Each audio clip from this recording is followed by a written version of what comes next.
Welcome back to the Adventure Athletes podcast.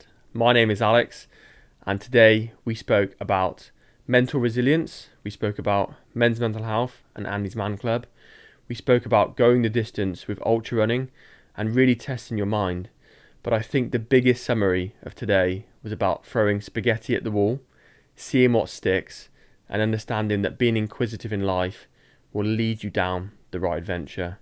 I really hope you enjoy the episode. What was your call to adventure? So my call to adventure was the first time I actually went up Penny Fan in Wales. That was in the end of 2014, and it started through a breakup, through a relationship.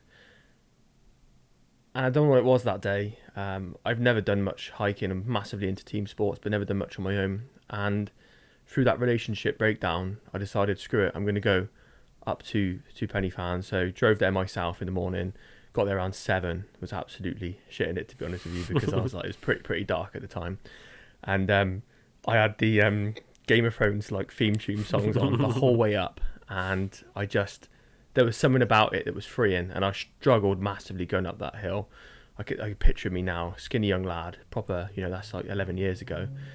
And yeah, so my call to adventure was basically off the back of a relationship failing, and I needed to just do something for me. And then actually in the January of the year after, that was when the real call started. A mind shift changed after that relationship for me going up to Penny Fan, and it was that first probably feeling that I ever got of endorphins, which all runners and people that do any endurance sports do now get. And it's like, okay, this is cool.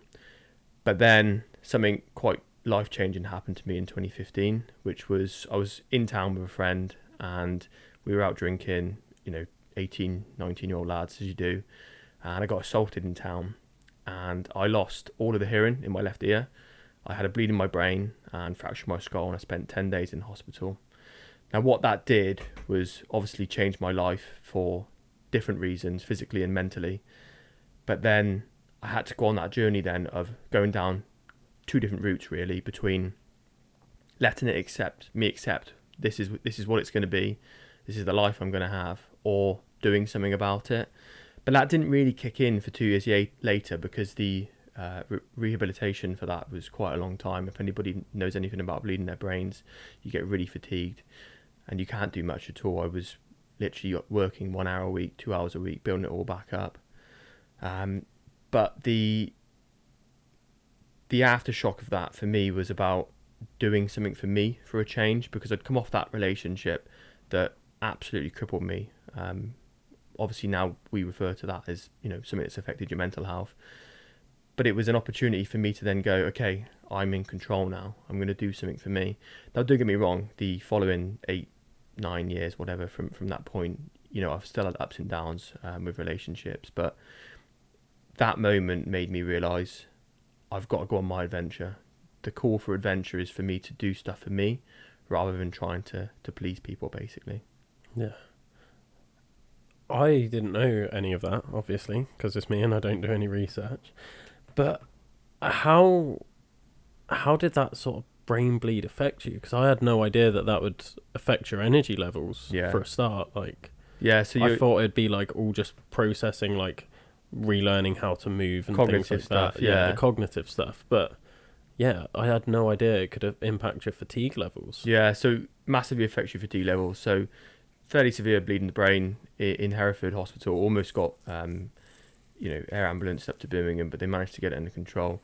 I had to see a fatigue clinic, and I think this is where I've become very regimented with things like diaries. You mentioned to me about my organisation from my podcast. It's come from that fatigue clinic and the week by week interactions I had with the nurse, that I had to plan what I could do for that week. I had to journal. Bloody hell, journaling is quite a common term today, but 10 years ago, I didn't know what journaling was. But I had to journal, what did I do this week? How did it make me feel? Was I tired? Could I do more? And I think the biggest challenge for me was that it was a hidden injury. If you break your leg, you break your arm, you got a cast, you get a black eye or whatever it might be, you can see it. But with the brain injury, none of my friends could see it, none of my family could see it. And as I say, the tiredness from it, it just absolutely wipes you out. As I say, I went back to work about 6 months later, and I could only work 1 hour a week. It just wiped me. And then I built it up for 2 hours a week, 3 hours a week. Okay, 1 hour a day, 2 hours a day, and build it up like that. But it wasn't necessarily the work that was the challenge. It was the going out and seeing friends. Again, you're still young, mates are going out drinking. You coming out? I can't. I'm too tired. It just absolutely wipes you, and I probably still suffer from it slightly now, but not like you build resilience to things, right? And you can build that resilience back with your fatigue levels, and it's about balancing things here and there. But yeah, it's weird, really, really weird. And then the hearing loss as well. So was a massive team sport player before all of this, and this is why my endurance solo sport sort of fake careers come in now is that I can't play team sports because of the hearing loss. So as probably most young lads would try to do, probably 6 months later when I'm returning to work, 5-a-side, Thursday night, yeah, let's go give it a go. Went, headed the ball, went to the sideline, threw up, because my whole system was just not right, and the dizziness. So I get tinnitus in this ear, and that is sometimes loud. It's really manageable now, under control. I've had 10 years of living with it and managing it, but it's about, I had to train with in Hereford, they've got the blind college, and there was a chap there called Ben. I owe a lot to Ben. He was the sort of main sort of PT coach for the England blind team. Now you think about people that are blind, they've got to work massively with balance. So my hearing loss, I had to learn a lot of single leg sessions, which again, runners now, that's probably one of the main weight sort of sessions you need to do. Again, back then you're thinking, what is this? Single leg stuff. He's making me sort of stand up, get up onto the bench, single leg with a weight on my back. But again, the first session back in that, I was sick again because the dizziness, the nauseousness, and all that stuff. But yeah, massive. I think the bleeding the brain and the hearing loss as a combined injury made it obviously worse. If it was one or the other, it'd still be bad, right? But the two together was really challenging, and challenging for someone who was so active before that in team sports. Yeah. And a massive. So yeah, obviously at work I manage a team of 18. I love coaching. I love giving that sort of leadership back. That's the reason for this tattoo on my leg here with the wolf. I feel like it represents me. So from going from being a captain in a team sports to having to do things on your own, that was really weird. Yeah. No, it's a massive lifestyle change, really, isn't it? Yeah. And it's difficult to then have an identity. Like, you've built up years of, I'm a team player. Yeah. Like, I'm team captain, team player. My whole life is based around teams and friends and socialising, and now I've not got that. Yeah. How long, out of curiosity, did it take to get back from the sort of fatigue levels? Because now you're an endurance athlete. Like, we're both running a 24-hour event in a few months. Yeah. How do you go from, like, I can't even go out with my friends to I'm going to run for 24 hours? So the time frame probably where I remember seeing a difference was probably about 3 years. But then that's when the work started. For 3 years, it was... I say the work started after 3 years. The work started to elevate to the next level. Obviously, 3 years was a lot of working with a fatigue clinic nurse for just shy of 12 months. I had like cognitive therapy as well, because again, how does a young lad deal with that? After 3 years, then I started training, but very differently to what I did today. The hiking came back. So going back to the call to adventure and that first time at Penny Fan, it was horrible because from late 2014 into 2015, I just found this thing that I loved that wasn't team sports. I could still do the team sports. It was winter time, so football was on, whatever. But I found something else that I'd love doing. And then to have that wiped from you at the same time as well, it was horrible. So 3 years on, it started with hiking again. Okay, so I can run straight lines. I can run sort of on bends. If I try and quick turn, football, rugby, that sort of thing. Even cricket, used to love cricket. I just go dizzy, and have to almost sit down really. So 3 years on was about getting to a place where I could think about doing stuff again. And then I started hiking. And for me, and it's the same with my running, it was okay. I go out today, I walk 2 miles. Okay, how far can I walk tomorrow? Okay, 2.5. Okay, how far can I walk the next day? 3. And it was about, okay, how far could I take this? And with the walking side of it, it was, so this side of my leg, I got a tattoo, which is the three peaks and a robin. Robin represents Grandad. And I got Ben Nevis, Snowdon, and Scaffold Pike. That was the day that I realised that I can do a lot more than I realised I was ever going to be able to do from this, obviously, life-changing injury. Because it was, again, how much more can I do? I think the one day, if you've been up Haybluff, you got the Pandy Pub, you got Skirrid around that area there, Black Mountains. Okay, yep. There's, I said to my mate, I was like, oh, I'm going to go for a walk and I'm going to go to the pub. He was like, oh, what, how long's the walk? I said, oh, well, it's a half marathon there and then a half marathon back. And he was like, are you mad for a pint? I was like, well, no, the pint's halfway round, you know, it's just to sort of do it.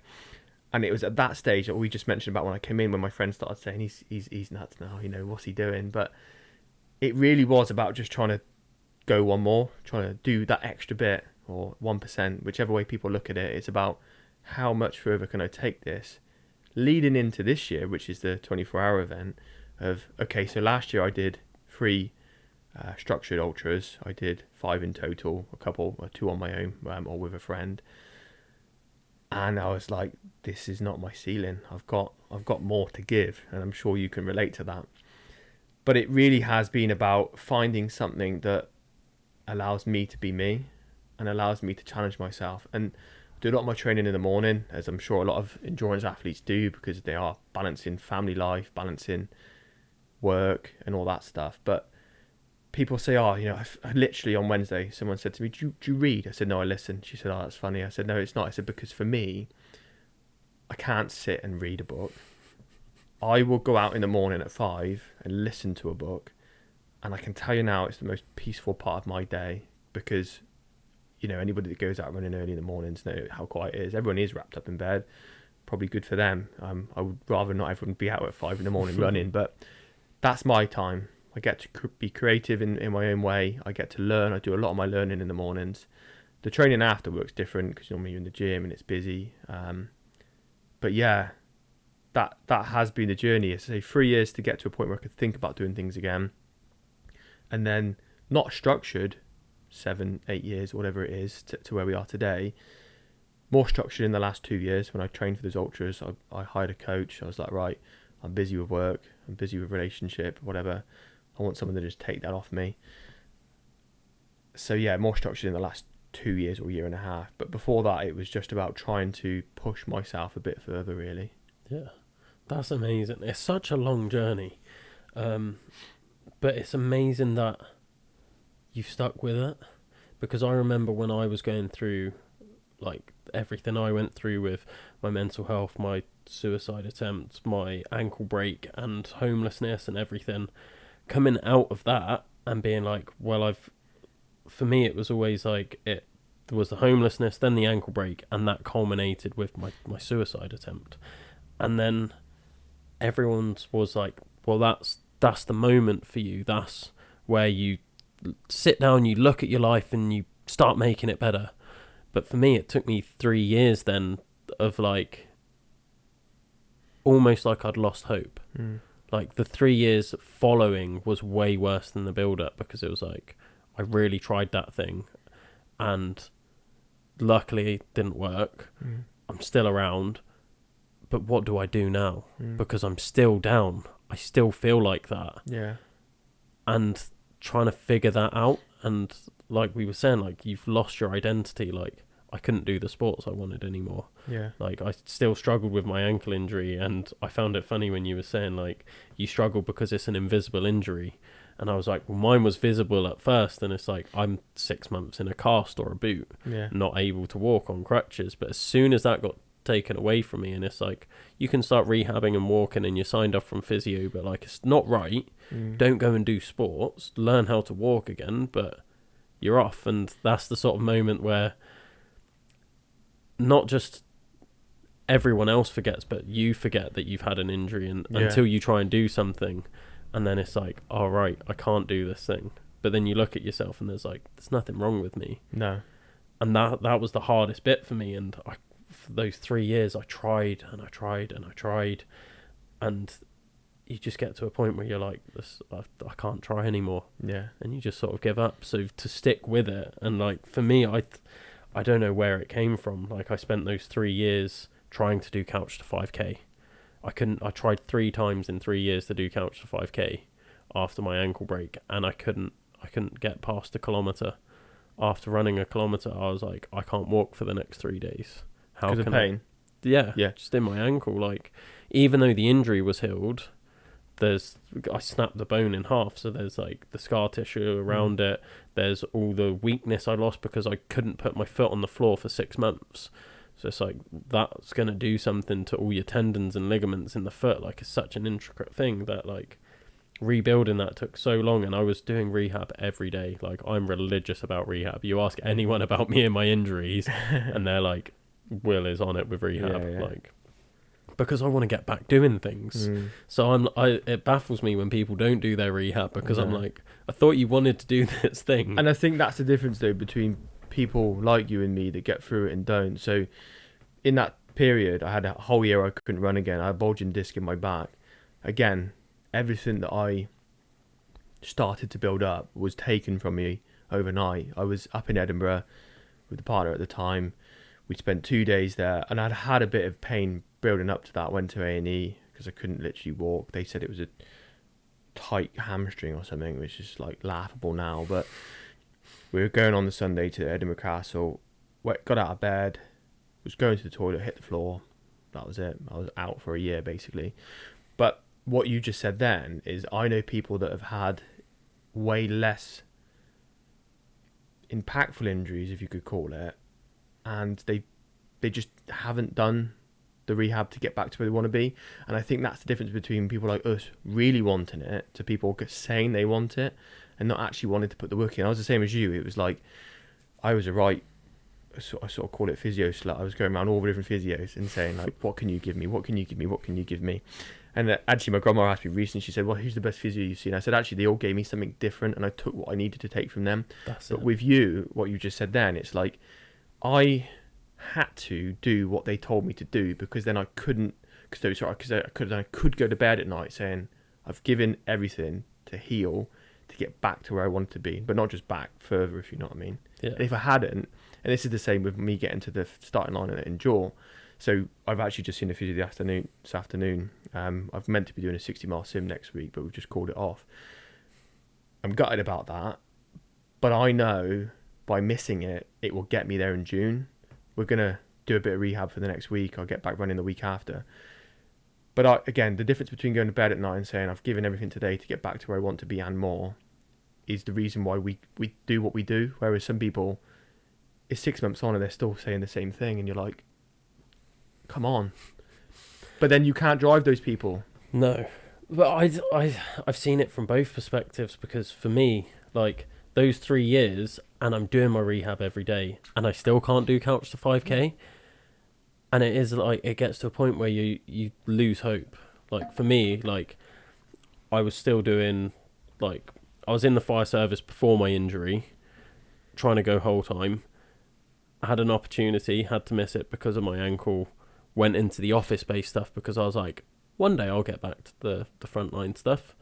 And after a while, I was just like, I'm never going to get back to it. And I, like, stopped doing the fire service. I stopped trying to do couch to 5k. And I was still just depressed. And I was like, I'm not the same person. I was still doing my rehab, don't get me wrong. Yeah. Like, there was just that thing in me, the little bit of hope of, like, I just keep doing it. Someday something will work. But like, overall, I was just like, I give up. And if you've been through a serious injury and you've done rehab for 6 months and you're like, I haven't seen an improvement, then it's hard. So draining. You got to keep going if you really want to get back to it. Like you're saying, like, there is that thing of like, I really want to get back there. But you do lose hope. And I understand why people go through that. But what I really liked what you said was, went round to every physio. Yeah. Like, so many people see someone and be like, this is the problem that I found with you. These are the exercises. And the issue with physios and stuff is it's not prescribed to you. It's not like a personal trainer where it's like, I see them once a week for until I Yeah. reach my goal. It's like you might see him once, you might see him once a week for 4 weeks, and then it's like, cool, you've got the knowledge you need to get back, and you'll go and do these things, and you might just do exactly what they've told you. And after a while, that's not enough for your injury to get better. You need to progress. But most people don't know that. No. They don't understand the mechanics of injury. So then they're like, right, I'll just do what I've been told. Yeah. And it's like, well, that's not working. And then they don't go out of their way to go to another physio and be like, well, that's not the problem. What else can I do? There's this other problem. What else can I do? What can you teach me that they didn't teach me? What can they teach me that you didn't teach me? And exploring all of your options, because it means so much to you. Yeah. Like for me, I know I don't have the money to go and see physios. No. Like I'm not in a financial position where I can get, as much as I'd love a sports massage every week, I cannot afford that. Same goes. Like, it's a lot of money to go and do these things. And we're not professionals, are we? You know, we've got jobs to lay down as well. Yeah. But for me, this is why there's so many books on injuries behind you, because I'm like, what can I afford? I can afford a book on injuries. I can afford to watch some YouTube videos and do some research. And I obsess about it, which is why I get a lot of clients that come to me with injuries, because they're like, well, like, you was on crutches for a month, and then a week off crutches, you was coming 10th place in an ultra marathon. Like, how do you do it? And I'm like, I've learned everything I can possibly know about injuries. And if there's something that I don't know, I'm going to know it at some point. So I just obsess over it. But most people aren't like that. They don't have that. It's that drive to want to learn about it as well, and not to just be told something that it's that pre-prescribed like quick fix, isn't it? And not wanting to actually invest the time into it. And like you say, but I tell you what, there's no better way than learning about the body anatomy than getting injured yourself, is there? Hoffer's fat pad in my knee, I know about that now. Didn't know that was a thing before. That's it. Like for me, like I broke my talus bone. I had no idea what a talus bone is. Most people don't. And then that's one of the strongest bones in your body. Yeah. Never knew that. I always assumed it was like your femur or something. That's what everyone says. Like, that's one of the strongest. Your talus is one of the hardest bones in your body, because it's so deep in the ankle, and it's a really dense sesamoid bone, and it snapped in half. And the doctor, I remember seeing the ankle specialist, and he was like, I've been an ankle specialist for 25 years. I see a break like this on this bone once a year. I've never seen anyone snap it in half front to back like you have. And he was like, the people that come to me have been in car crashes and stuff. And I took a fall onto some loose boulders climbing, and it was like, okay. Yeah, he was like, was never expecting that. No. So, but I think going back to the psychological part of not accepting the first bit of advice you get given, for so many people, it's like, okay, that's it now. You know, and the GP said that you'll never run. When I had my bulging disc in my back, he said you'll never be able to do the things that I've done since. And I'm like, no, I don't accept that. And so many people, like, when I go into work and they're like, oh, well, I guess that's it now. You're like, no, like, how can you live that life that you're just accepting that? Don't get me wrong. If I saw 5 of the top specialists in the world and they said it, you go, okay, yeah, it's time. But that's not happened. And it's about gaining multiple bits of advice from different people, and even just vocalizing it. Oh, you know, this is the pain I'm going through. You know, even if you're at a run club or you're talking to your friends or whatever it might be who have been through similar injuries, and you could go, oh, this helped. But I call it chucking spaghetti at the wall. Sometimes it'll stick and sometimes it won't. But also don't be too stubborn because the spaghetti didn't stick today to try it again later. Because if you're trying to recover one injury and you do something and it flares that injury up, that's probably because of that one thing. But then if you do another bit of rehab down the line, then it might help. So chuck it at the wall, you know. And that's, I mean, my team at work laugh. I'll walk in with a productivity drink because it's going to help my cognitive functioning for the day. Does it how? But it's what you think. It's about chucking spaghetti at the wall and seeing what sticks, isn't it? Yeah. And that's what I do with the physio or with the massage or with rehab or swimming or saunaing or whatever it might be. Just be inquisitive. Go and give it a go. It might do absolutely nothing, but just try it. Yeah. I really do understand it though, because like we said, we're not professional athletes. No. We've got jobs, we've got lives, and everyone's got their life, and it's just like, for them it's like, well, I tried and it didn't work. I've gone to see a professional. You go to see a professional because you want them to have the answers. That's their job. the body's so complicated. Mm. It's like if I came to them at their jobs, no matter what they did, if they're like, I don't know, something to do with like insurance, are they going to know every single thing about insurance? No. No. They'll know what they do and how they do it. And that's what specialists are, isn't it? Yeah. In that area. Yeah. The podcast I heard you chatting about the tire flip thing. Again, the way that physio got that wrong. It's like, no, I don't accept that. This is the goal I'm going for at the end of the day. And yeah, sorry, that's not good. I do say to if I ever go see a physio or a massage therapist, I say, just to let you know, if I don't come back for a few months, I will come back, but it might not be for a while. I'll know when I need to come and see you, because like I probably see 4 different massage people. I don't go every week because it's too expensive. Probably once a month, or in the build up to a big event, I'll probably go twice. But I know now which ones serve me the right purpose for what I need. If I've got a tight back, there's a lady that does the cupping. She's great. That fixes me. But if I want a full body flush before a race, I'll go to this other lady, because that's great for me as well. And it's about being experimental, but also being just fairly vocal about it, if you know what I mean. Yeah. I find this funny as well. Like you're saying, you've got like people for different things, but you've had to go to them for different things to figure out that's what works.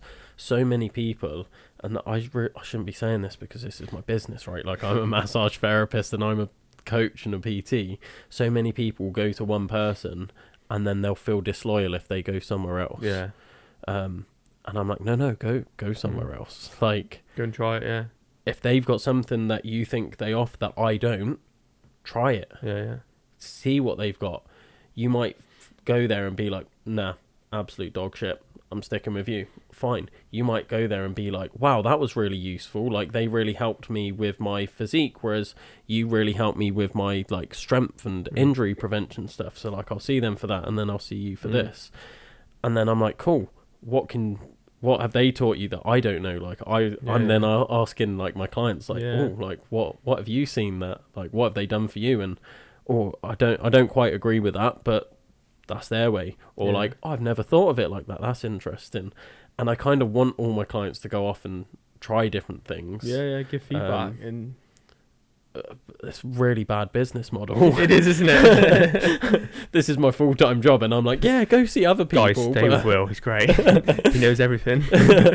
But I find it interesting. Like, I do want to see, and this is part of where the podcast comes from, is my belief that everyone knows something that you don't.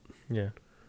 And it's like, some things might be useful to me, some things might not. It's why whenever I start a book, like, even if I hate the book, and it always takes me longer to finish a book I don't like, but I finish the book. Yeah, I'm the same. There might be one piece of information that's like a diamond in the rough, and you're like, oh, that's something I can take with me. Yeah. Taken me like 6 months of reading one book, but I found that one piece of information. Yeah. I'm quite stubborn like that, though. I've got to get through it. Yeah.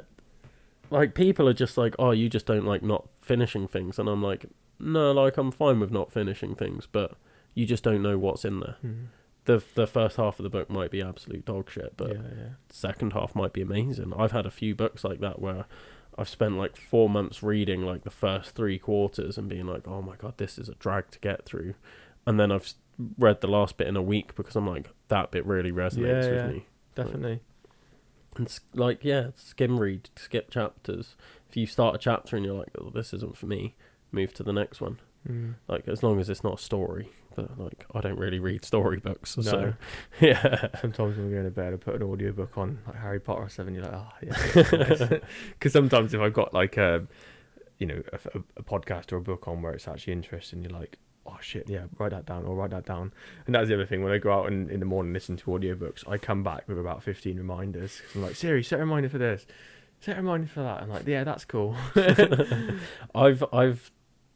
I was like you, where I couldn't sit and read before. So it was actually when I broke my ankle, I forced myself to learn how to read. Sure. And I started off you probably are the same. You'd read a page and you turn the page and you forget what was on the page before. 100%. I used to sit and read the same page 3 times just to make sure I'd actually read it and my brain wasn't wandering somewhere else, and then I'd move on. And then from doing that and being injured, and I was getting through books quicker because I had fuck all else to do. I had a broken ankle in COVID. I couldn't go anywhere or do anything. Yeah. No one could come see me, so I'm just sat on my own reading. But then I started learning to use books as study, even if it's not like a scientific literature book that you would expect to see in uni. Like I've got some books like that where you study that book, but everyday books. My bookmark is sticky notes, and I just sticky note something interesting. At the end of each chapter, I go back and I'm like rereading where my sticky notes are, and then I make note cards, and I'm like, cool, what was that thing that I found interesting? Yeah. And then on the back, I'm like, what can I do with this information? Like, what's Yeah. my action point? Yeah. What can I take from this? And then I've got like a bunch of note cards which I've put into categories, and then every now and then I go back through my note cards and I'm like, oh, that was a really good point. I'd need to go back to this. And it makes me want to read the books again. But then I'm like, I've got so many other books I want to read. More that you want to get onto, yeah. But I mean, like for someone in school so dyslexia was, reading, writing, just, not my forte. And when I started listening to books, so there was a guy at work, and I don't know why, weirdly, like nerded out over how jealous I was of how many audiobooks he'd had on his Audible. And I was like, oh yeah, it's that thing of like, oh, I'll never get there that day. But then I think like 4 years on, I was like, I'm going to write down all the books I've listened to. And it was like over 100. And I was like, I'm proud of myself. And I find that where I am today, like you're saying, how you take things from what you listen to books. So I'm currently preparing a talk for a mental health awareness event we got in May. It's going to be called the Victory Lab. So everything I'm doing or listening to at the minute, like you say with those sticky notes, it's going into a Victory Lab note on my phone. Like I've got loads of things, and I'll pull it all together and whatever, and it'd be great. But it is understanding not to let a book shape you to want to be, let's say you've written a book and I've read it about you. It's not about Alex trying to be like Will. It's about me taking parts of that and applying that to me today, because I think so many people can idolize over maybe someone on a podcast or a book and try to be more like them. It's the same as the spaghetti on the wall for the physios. It's taking parts from books that relate to you and just seeing if it helps you, but not trying to change your identity to be like someone else's identity, because if you do, you go in the wrong direction. It's like the whole thing of discipline versus motivation and consistency is, if you're trying to be that person and copy them, you can't. Your lives are different. You have to apply parts of what they're saying to what you do each day, which whatever that is that you've taken from it, really. Yeah, 100%. I find it useful as well when I've written things down, and like you're saying, like you collect them in a different way, but you're collecting all these ideas, and I find it helps me because, like you're saying, you're not just listening to that one person. There's not one author that you're reading. There's loads, and you're trying to pick things out from it.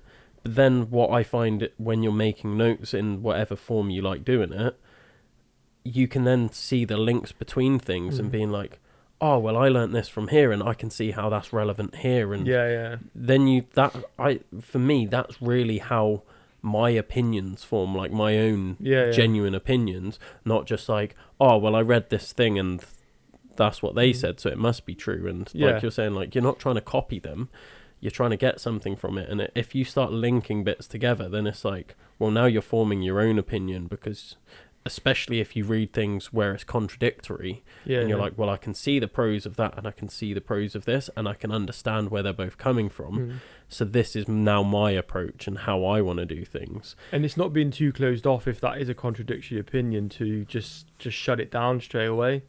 And like you say, my talk, the Victory Lap, it's not going to be, oh, here you go, guys, here's the Victory Lap talk. It's from this podcast. It's going to be me leaning into things that I've read, listened, watched, and then taking my experiences and delivering my version of that based on what I've done. But sometimes you do listen to things and go, God, they worded that really well. And you're like, I'm stealing that. Oh, 100%. 100%. I always go on about, like, I'm really deep, and if you've listened to the recent podcast, I don't shut up about it. Masogis. Love a Masogi. Talk Got to me. that from Jesse Itzler. Yeah. Like, I love Oh, Jesse Jesse Itzler's class, isn't he? Amazing. And he's so eloquent with his words Yeah. and how he brings things across. And I'm like, cool. Have you read Living Masogi's- with a Seal? Yeah. Yeah, obviously Goggins, yeah. Yeah. Great loved book. it. But yeah, like listening to like Jesse's podcasts and stuff, and yeah, like it's the Masogis, it's Kevin's Rule, and all the Yeah. things like that. I've got the big ass calendar next door, and Yeah, it's like, quality. I'm just like, I'm like, you couldn't have put it better. And Yeah. I use it with my clients. I'm like, at the start of each year, I'm like, set one big thing Yeah. that you do. That's your Masogi. That's life changing, and then once a month, once every other month, try and do something else that's different. Yeah. And like you're building up your life resume, as he calls it. And I've written my own life resume because I love the idea. Yeah, And I'm just yeah, I like, love that. He's just done it so well. Yeah. And I'm like, I can't improve on that. I'm stealing it. But Yeah. he's stolen it from other people as well. Like, Yeah. it's called Kevin's Rule because it's named after his friend that does it. Mm. The Masogi isn't his. Like, he didn't make the word Masogi up. It's a No. Japanese thing. So, But he's patching them all into something which is then helping people. yeah. And then you're sat here now with me talking about it. Yeah. Hopefully educating people about it, and then they're going to go and do it. Yeah. So, yeah. I've got one of my clients. I've sold him on Masogis now, and he's now obsessed with Japanese philosophy, and I'm like, I love this. Amazing. For you. And he's every time I see him, he's like, oh, I did a mini Masogi, and I'm like, I think the point of Masogi is it's not a mini thing, but like now that's his thing. Like I relate that to him. He does his mini Masogis. And Nice. Yeah, yeah. he's like, every time he does it, he's so proud of himself. He's like, that was really uncomfortable for me, but it excites me at the same time, just like you said. So it's my mini Masogi, and he signed up to do the National Free Peaks with me now. And he's like, Nice. that's my main Masogi, and I'm going to fundraise. And this is coming from someone that suffers massively with anxiety, and going up a mountain like 6 months ago would have freaked him out. And now he's like, I'm going to do the 3 peaks and fundraise. Nice. That's awesome. And I'm like, this is what it's about. Like, Yeah. and that's sharing information, learning it, but sharing it as well. It's Yeah. like, yeah, it's massive. That's cool. Yeah. So, going into your events then, because you've done, you said 3 structured ultras last year, Yeah. which I happen to be at all of them, Yeah. incidentally. Incidentally, running on the last, Yeah. my last one, yeah. I had no idea that, like, we hadn't met then. No. I didn't know you were doing them. I think I started following you just after the Edom. Yeah, I Probably. think because I saw obviously they called you out, and then I followed you that day. I mean, it might have been the day after because yeah, the main thing on my head that day was to get to the finish line. But yeah, obviously yeah, I saw you at that and Yeah. was in absolute awe of what you'd completed. So you'd done the 3. What had you done before the 3? Out of curiosity. So I mentioned hiking was sort of where it started. Long distance hiking.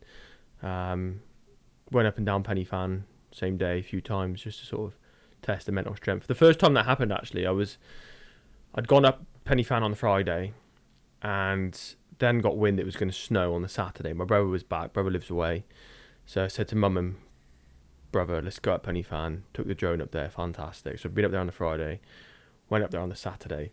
Now, if you go up Penny Fan from the same side where Fan Way Big is, and then you look that way, there's a reservoir in the distance. We're coming down Penny Fan when it's snowing, and I get a text from a couple of people that I work with saying we're going paddleboarding in the reservoir. So I go on phone. Okay, drive. They're getting there at 2. I ain't going to get there till 4. Okay, how many miles is it to walk there? So bearing in mind this time we're halfway down Penny Fan on the second day. I was like, I could walk it. So I rang one of the girls and said, right, I'm coming, I'm going to walk it. I haven't prepared for this. Can you bring me some food? Because I'm just going to be absolutely out of it. Bless her. Her mum made like tomato soup in a pot with some bread and that. It was quality. So I've done a lot of these things, and it started with hiking really. And as I say, so on my leg here, I've got the 3 peaks, which I climbed on my own. Didn't do it back to back. Did it over about 3 months, but did them all on my own. It was for me, basically. It was the first time I ever did a holiday on my own in that sense. Went up to Ben Nevis in Scotland, drove up there, and it was great. You know, you can do what you want when you want. You're not dictated by mates wanting to go to this place or your partner wanting to go to that place. It was epic. So Actually, so I did Snowdon first. I did Crib Gawk when it was torrential rain and about 20-mile-an-hour sideways wind. There was nobody at the top. I passed 3 lads who said, "Oh my God, you must have done this before." I said, "No, it's my first time." And it was at that point where it was like, "Oh, cool, I'm getting some real buzz from this." So then I organised to do Ben Nevis, went up and did it on my own, drove up there, spent the day before, climbed it, drove back the next day. And then I went up to Scaffold Pike in the November. I'd never had a tattoo before in my life. I always had this vision of a mountain robin tattoo and a wolf, which is what I've got. I've got one on the bum from a stag do, but we won't talk about that. I came back from Scaffold Pike on the Thursday. On the Friday, I got the tattoo. So for me, that was my medal. That was I've done this. It's for me. And yeah, I look at that every time now. You mentioned, obviously, the David Goggins, I've seen you post about him. He talks about the cookie jar, right? And about having those things that remind you when you're going through a tough time, what you can and what you have achieved. So that was for me quite a permanent cookie jar. But it does help me. It sounds silly if I'm in the gym and I'm not quite feeling it. I look down and go, you smash 3 peaks on your own. You can do this gym session. When I'm even in the sauna, like 15 minutes in, oh my God, I'm struggling here. You climb Ben Nevis, you're fine. You can get through this 5 minutes in the sauna, whatever it might be. So yeah, it started with that love of hiking and extreme hiking in that sense of trying to do a bit more and a bit more and a bit more. And then it was, what year must it have been? I think it was around 2018. Again, another breakup. It's been probably my largest impact on my mental health over the last 10 years has been relationships. I'm now in probably the most warmest, happiest place I've ever been with a partner, and that's come because of all of the other ones not happening. But yeah, it was COVID. I was dating a girl from Bristol. We'd met twice, and it was that period of time where it was like, right, we either move in together or we're probably never going to see each other again, because we've seen each other twice. So we moved in together. She came to Hereford. First time I met her parents was actually when we were picking her stuff up. That was a bit daunting, seeing her dad. Anyway, 12 months in Hereford at mine. Christmas came. Brother was over with his partner. And there was a big family bust up Christmas Eve. I haven't really spoken about this publicly. My family know about it, obviously. Christmas Day ended up being me, my partner, my mum and my dad. My brother and his partner had gone off to my grandparents, and it was fine, all that good stuff. Boxing Day came. We were going to go down to Bristol till New Year at her family's. Dropped her back at mine. Went and picked my brother up. Took her to my mum's. Had a bit of a, right, let's chat this through. Went back to mine. Her car's packed full. I said, what's going on? She said, I got to go. She just left. No reasoning, no explanation. So that night, I was obviously absolutely distraught. Rang mum, sort of it's happened again, because on the bounce of 2 times before where it's just broken down. And that night I got a bottle of whiskey. It was already in the house. Looked at it, took about 2 sips of it, and was like, no, this isn't me. I'm not doing this. I can't do this. It's not me. Poured the whole thing down the drain. Went downstairs. Poured any alcohol in the house down the drain. I was like, this can't happen. That's not the door I'm going through. I'm gonna go down a different door. Ran the next day, and then just didn't stop. Not literally on that day, but day after just did day a after Forrest day. Gump. Forrest Gump, yeah, for months. I went from the January doing, or I guess late December, but let's call it the January, doing about a 5k to what's the longest day in the year called? Summer Solstice. Summer Solstice, yeah. The running club that I was part of was doing dawn till dusk, so a run from dawn till dusk. It was an 8-mile loop. Basically, it was in aid of the local athletics track. Was absolutely just wrecked, not in a great place. So the club and the local leisure facility decided to do a fundraising to, try and get a new track basically. And this was like the ending of it. Right, let's do a big event in Hereford. Loads of people can come. It's a free event. Donate, whatever. So that was from the January to the middle of the summer. I ran 40 miles in under 6 months basically, because it was that thing of, okay, I can do 5k. That means I can do 6k. That means I can do 7k. That means I can do 8k, and on and on and on. And that was at the time the toughest thing I'd ever done. I was broken for days, in the bath after it. Like my heart was doing something it had never done before. Really unsure what was going on, but it was the most rewarding thing I'd done because I'd done it for me. So post that, got into a bit of short stuff, 10Ks, half marathons, and then that's when the bulging disc happened then in that towards the end of that year, which was gutting again, 12 months off. And then coming back from the bulging disc, did all the rehab like we talked about, and just worked with one of the local run club coaches who was part of a back to run program. And again, just went from here like that.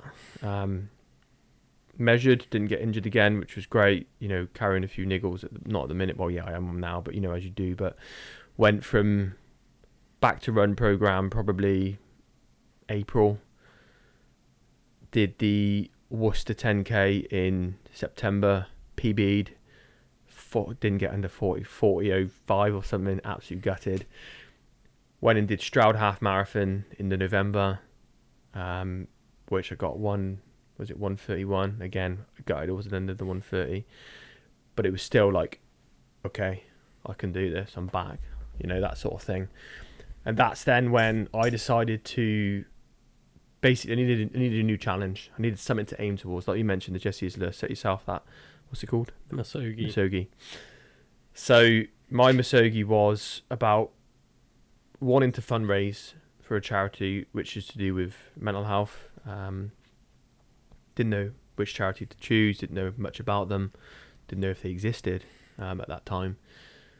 So I was like, okay, I'm going to do some ultras. Now, an old colleague had done a couple of the Pegasus ones, spoke incredibly highly of them, the organisation, the friendliness, the fact that there's no cut-off time. Yeah. So that's great because I'll probably be at the back.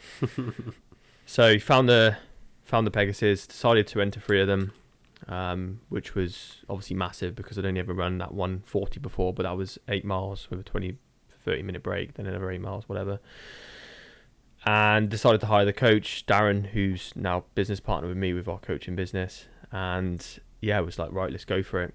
So that was when my training changed more structurally, learning about zones, thresholds, zone 2, all that stuff. But I was still on the journey to find the charity. So I had 2 charities in mind. One was called Mates in Mind, which is a construction-based charity, I work in construction. And the other one was Andy's Man Club.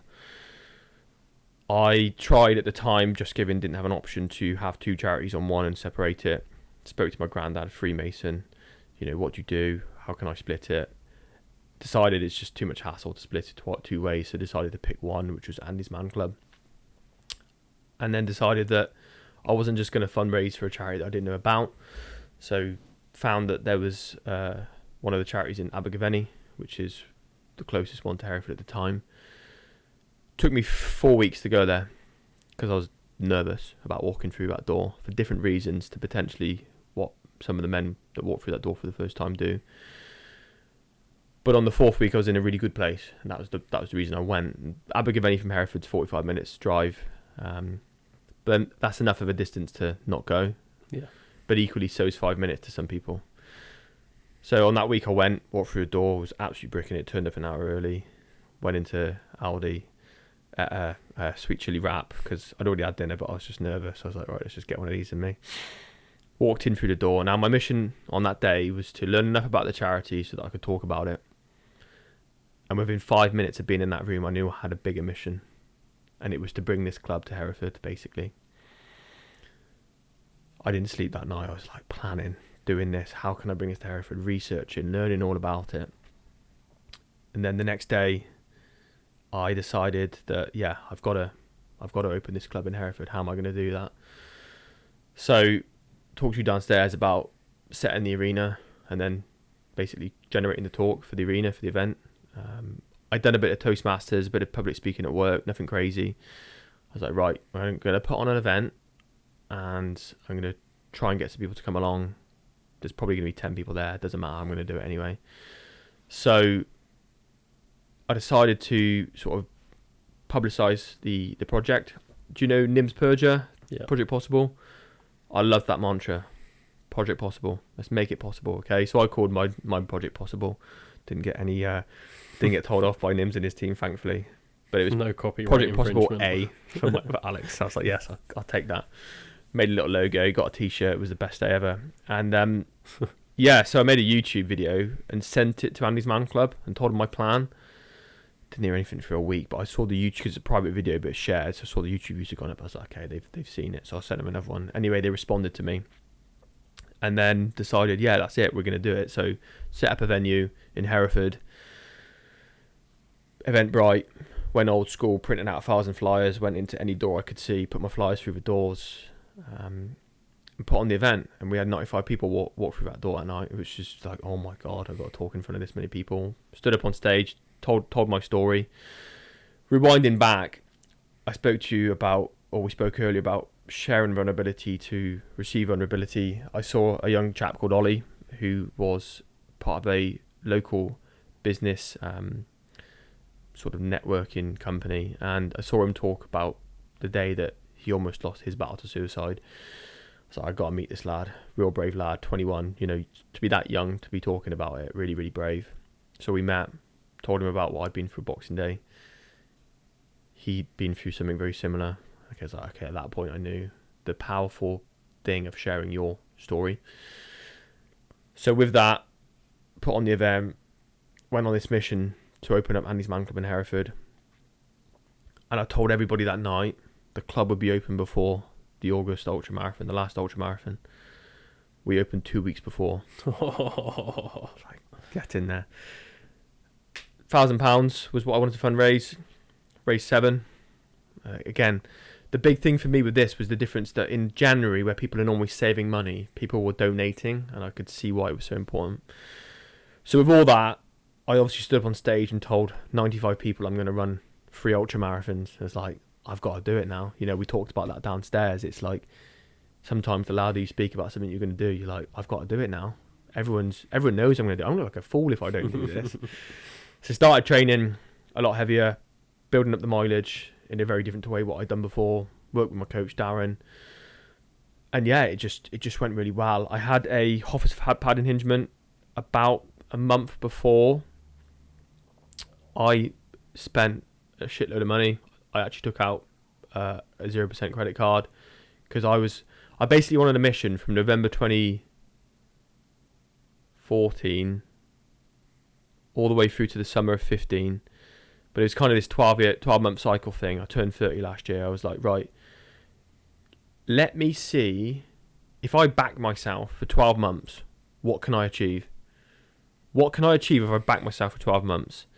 In 12 months, I hosted an event where 95 people turned up, opened up a men's peer-to-peer support group in Hereford, ran 5 ultra marathons, set up a coaching business with a guy who started coaching me, and I turned 30, and I was like, best year of my life. It was insane.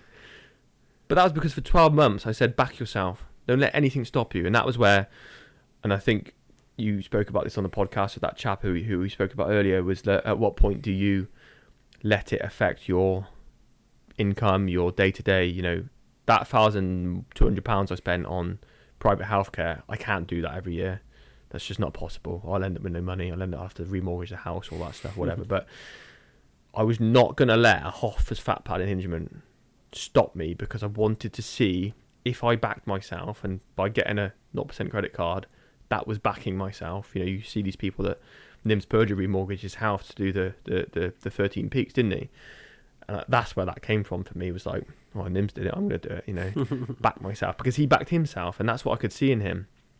So, during the training, one of my and this is where Darren loved my mindset. I could see why I'd be a good coach.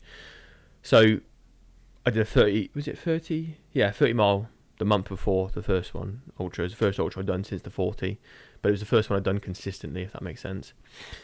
Worcester to Hereford is on the road about 35, 40 miles. As a kid, if someone said we're driving to Worcester, I'd be like, oh my God, that's miles away. It's only 45 minutes in the car. I was like, I'm going to get the train to Worcester and run home. And my mates were like, you're mad. It's like, what? It's like, yeah, I'm just going to do it, because if I can put yourself in a position where you've got to get home. I said to Mum and Dad, do not pick me up. No matter what I say to you, don't pick me up. I've got to get home. If I walk home and it takes me 2 days, I don't care. Make me do it. But again, it's putting yourself in those positions where you can't turn back. So the mate that did the Pegasus the year before, he actually had been out of ultra running for about 6 months, and I called him up. I was like, I've got an idea.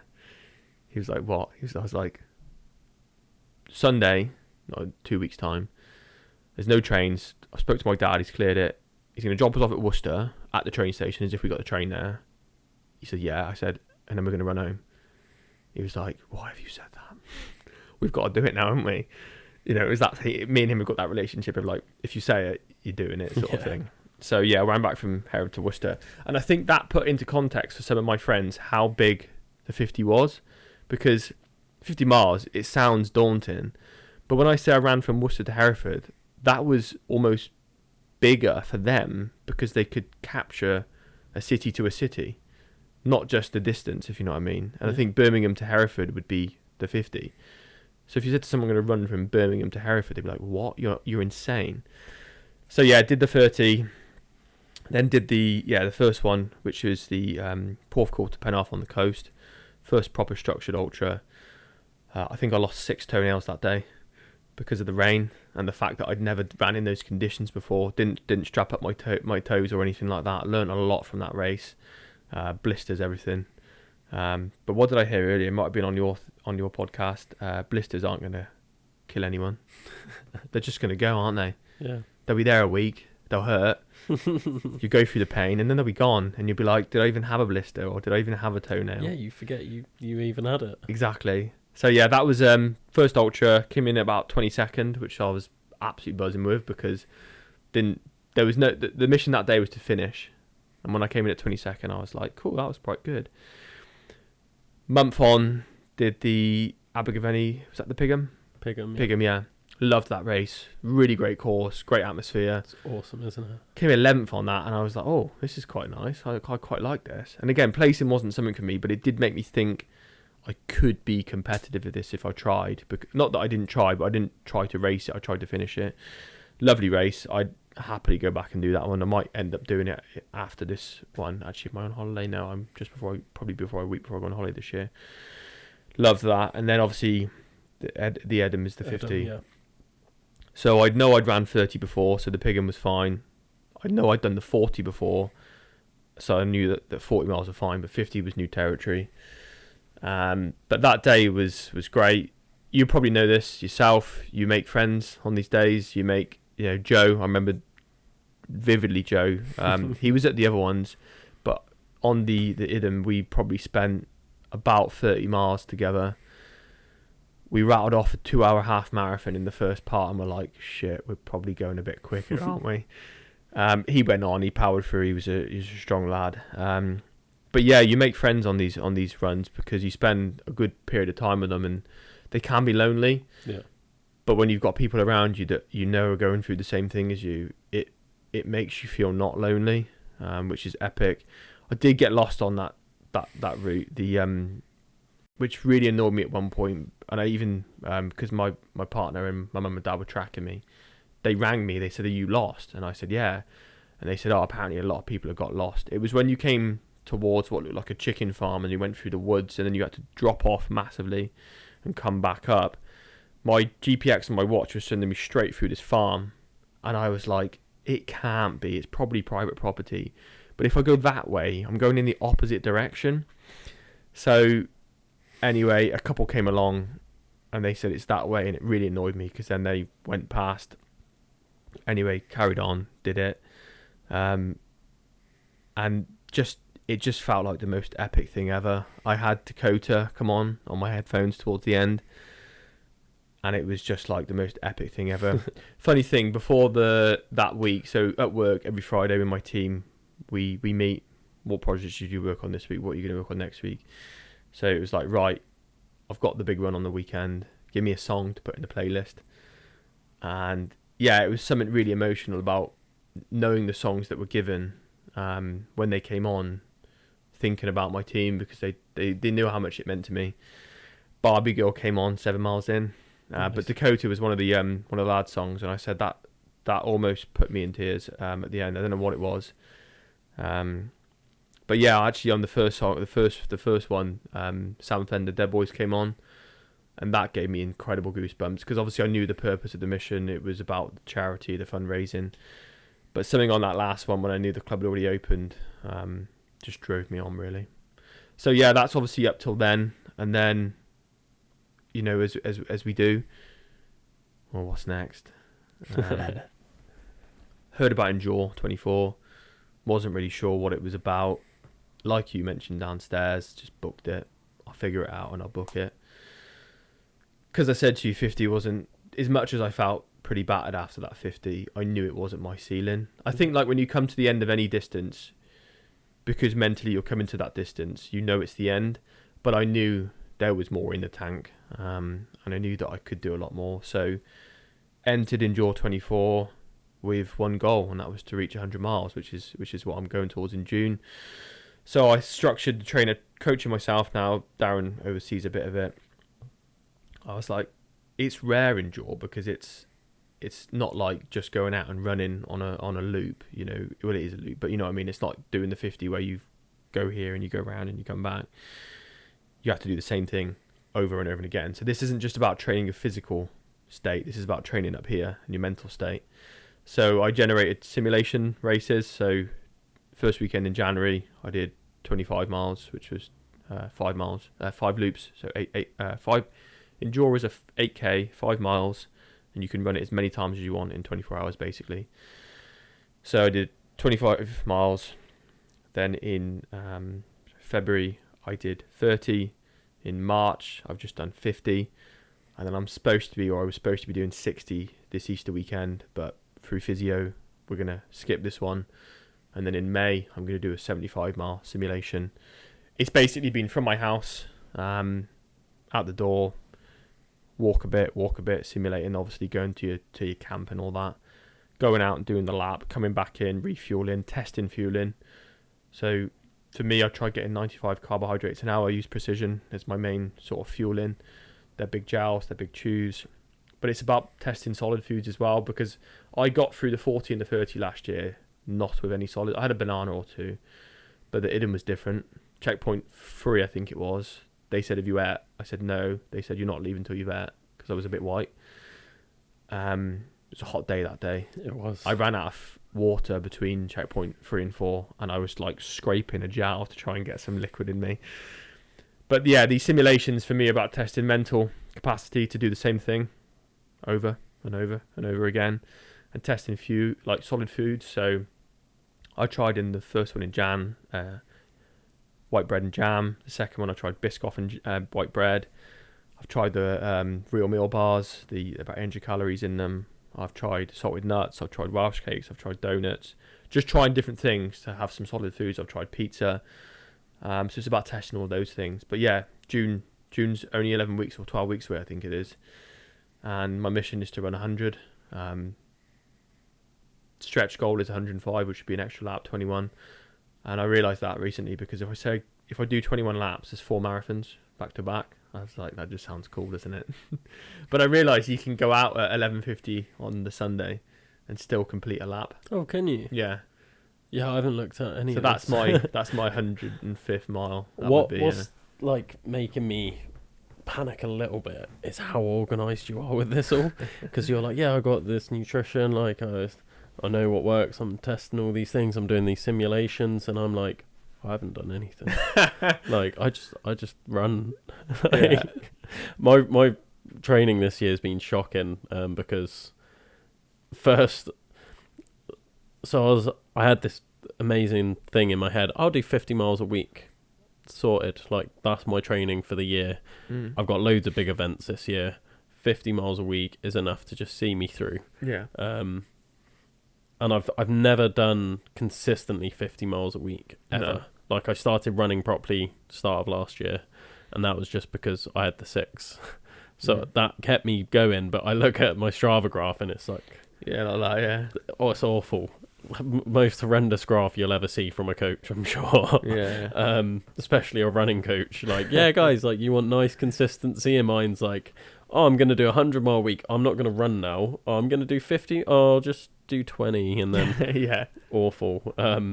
But like, I was like, I'm going to consistently do at least 50 miles a week. Did my first ultra of the year just with a couple of mates. Rolled my ankle. I was in a boot. That was the first week of the year. Nice. So, yeah, it was January 8th. Rolled my ankle. I'm in a boot. No 50-mile weeks there. In a boot for good, like, 4 weeks. Then I go out, compete in the Dubai Games. And I was like, well, I don't want to run because I've got this big competition. Like, I won't run, get back. And I've, like, start trying to run again. And, like, I hadn't done much because of my ankle. And now I've done 3 50-mile weeks in a row. Dipped a little bit last week. I only did 40 miles, but now I'm back up to 50 miles this week, so Nice. I'm happy. And I'm like, yeah, that's been enough for me. But like, this week, you've been having car problems. I bought a new car. It spent the last week in the garage. So I've been running everywhere. Yeah. So my commute has been my 50 miles a week. There's no structured sessions, no sims. And I'm just like listening to you, and I'm like, yeah, I've got like massive events and I haven't prepped anything.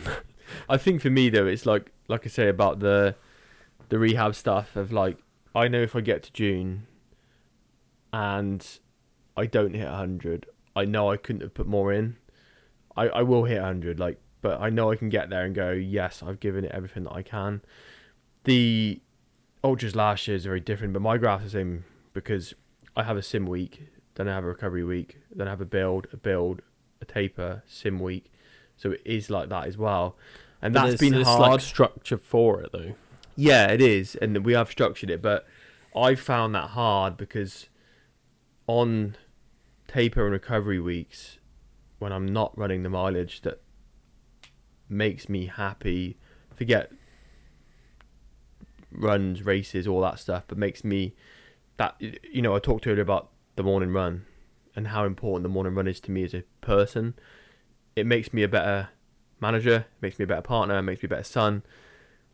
When I'm not able to do those things, I'll just go out and walk, and like, people must think, who's this guy walking at 5:15? He hasn't even got a dog.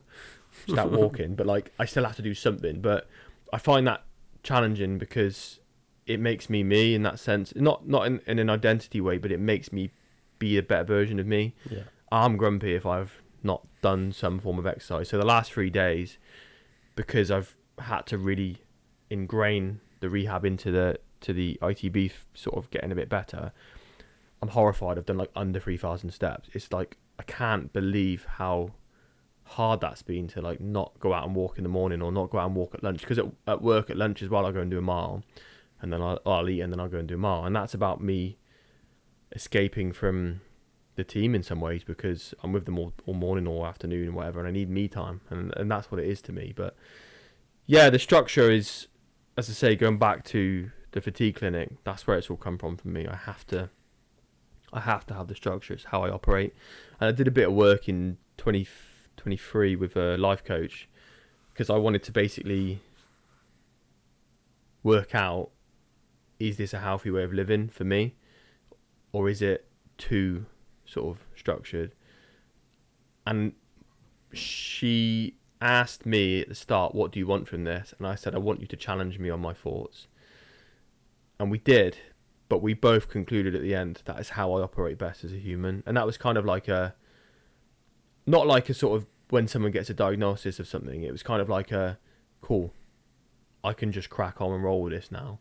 I don't need to beat myself up if I've been too structured, because that is how I operate best as a human. I have to go from one thing to another. Like, people hearing about me coming here tonight, 60 miles on a Friday night, they're like, are you mad? I'm like, no, it's great. It's like, I thrive off that. That's what I do. And I'm going to be at tomorrow morning doing stuff, I have to have that structure. And this went in the diary when we booked it. Obviously, we had to move it because of my car problems, but yeah, it has to be there. Whether that's through running, whether that's through. I'm currently doing my British Triathlon Foundation coach. I'm currently doing my level 4 strength and conditioning. So tomorrow I've got 2 4-hour blocks in the diary. I have to have that in there because I probably wouldn't do it otherwise. I'd end up doing something else. Yeah. And then in the middle of there's dinner and cleaning the house. And again, if I didn't put that in the diary, I probably wouldn't clean the house. And I know that sounds insane to someone. No, but I have to. I relate to that so much because with me and my work, it's so like all over the place. I can't have that like boom, boom, boom. This is what I do. Yeah. And it like my clients move things last minute, and I'm like fucking like, oh, you cancelled a session right now. How do I restructure my day for that? And the amount of times where I'm like, right, so that's my shift.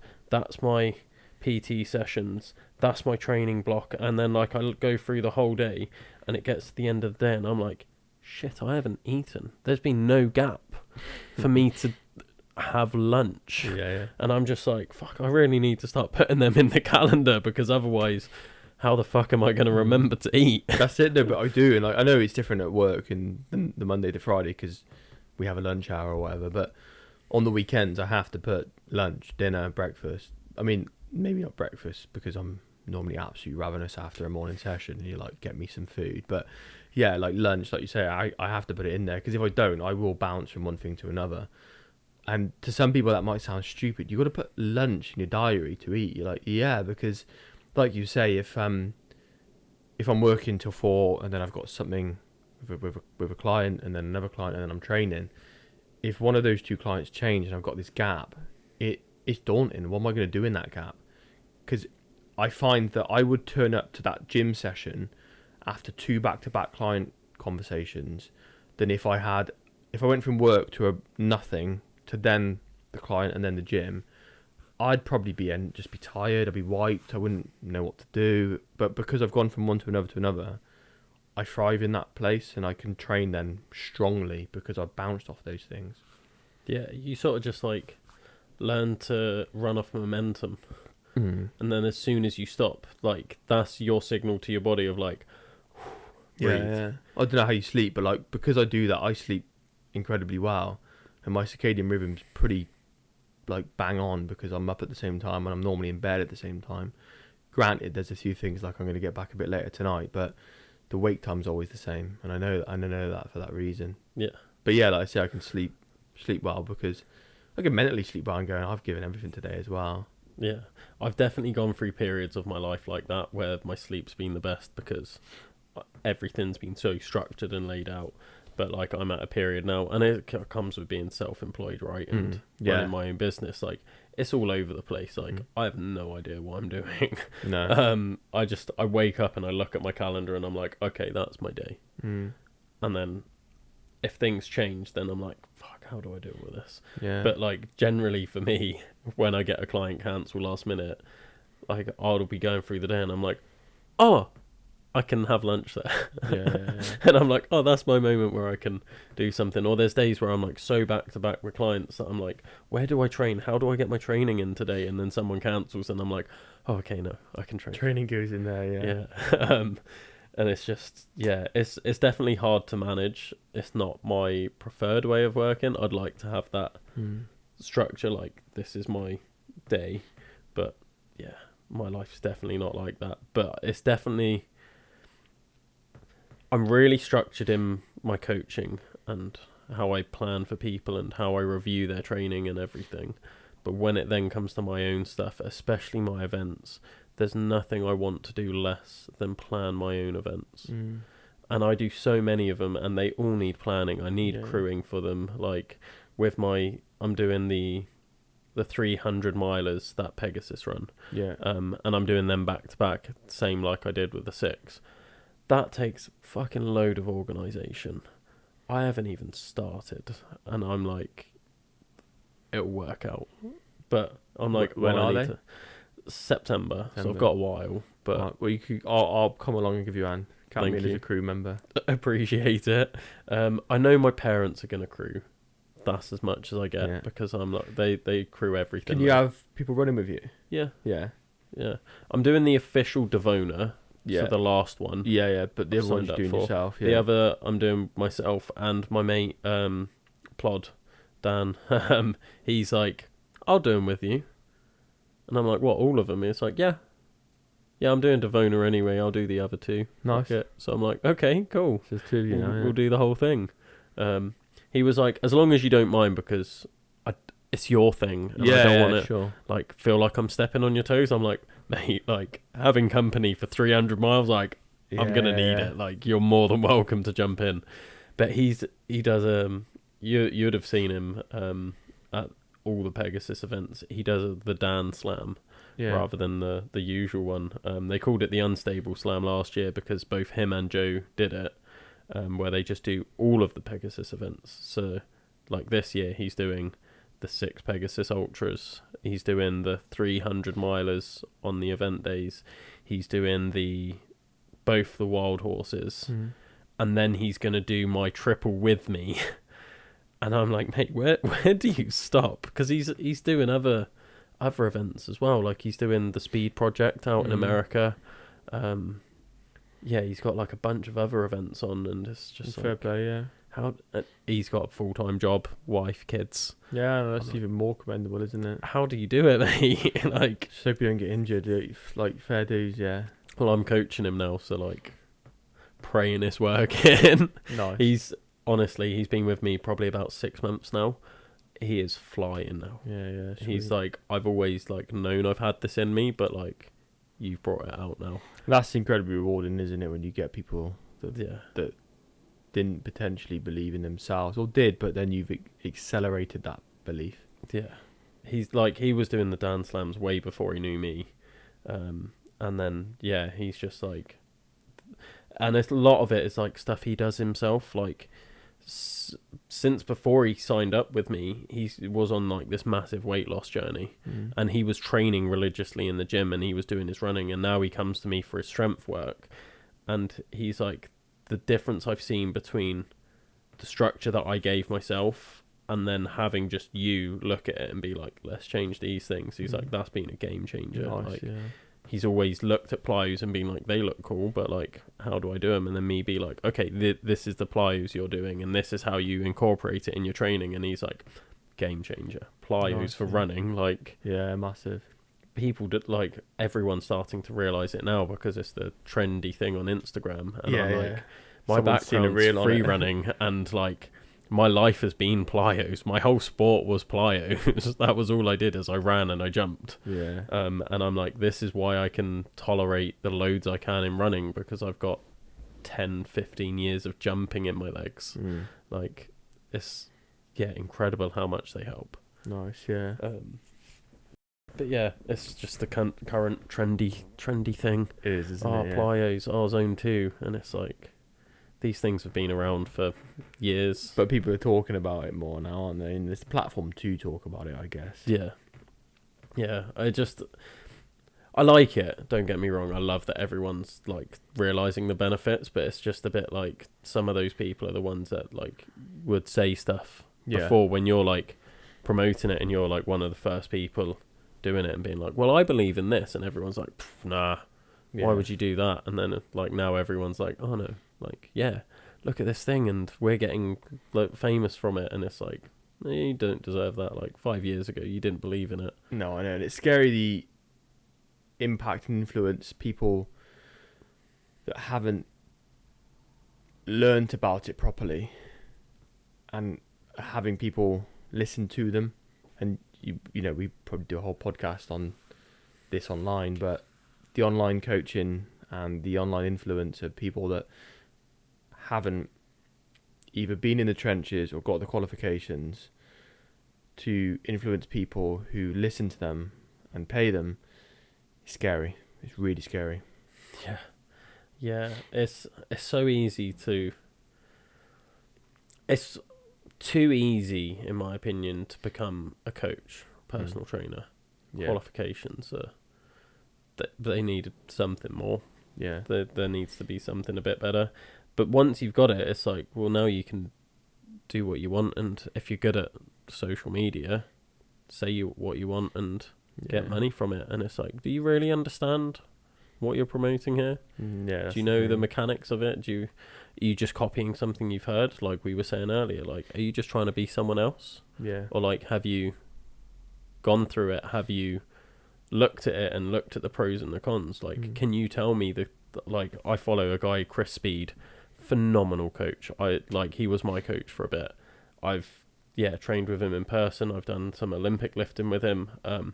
Phenomenal Olympic lifting coach. He's all about plyometrics and sprinting and general athleticism, and coaching philosophy. So I love watching his stuff, and he put up a post of, can you criticize the things that you believe in?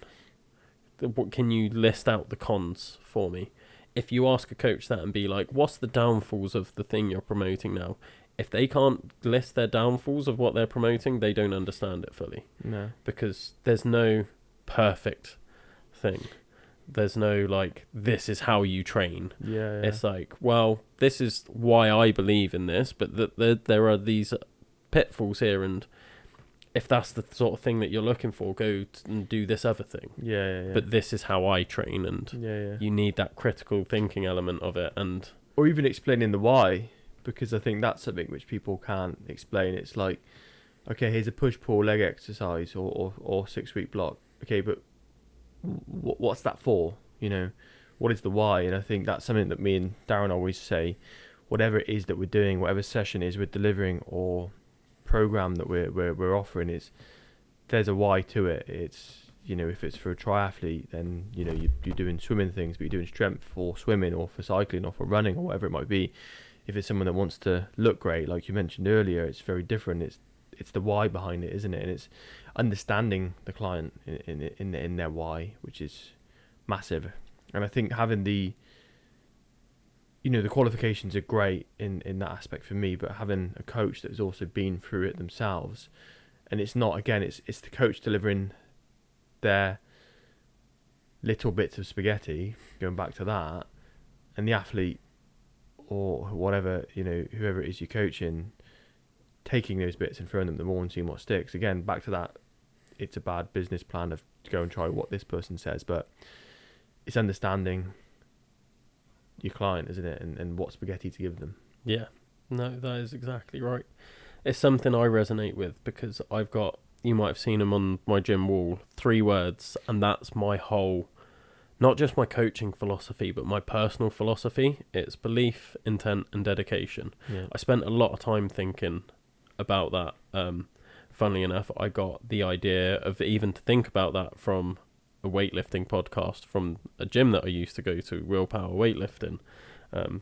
Phenomenal gym, not around anymore, but there was like loads of Commonwealth athletes coming from that gym, considering it was in a basement in Pontypool. Cracking. Amazing. Cracking, man. Yeah, incredible gym. I loved it there. It was very exclusive, but not in the way of like you had to be elite to go there. It was like you have to fit what we're doing to be here. You have to believe in what we believe in. You have to have been vouched in by a current member, so we know that you're like vetted to even come and train with us. Like you could be an absolute beginner like I was and go there, but they have to know that you're going to fit in with the culture. Yeah.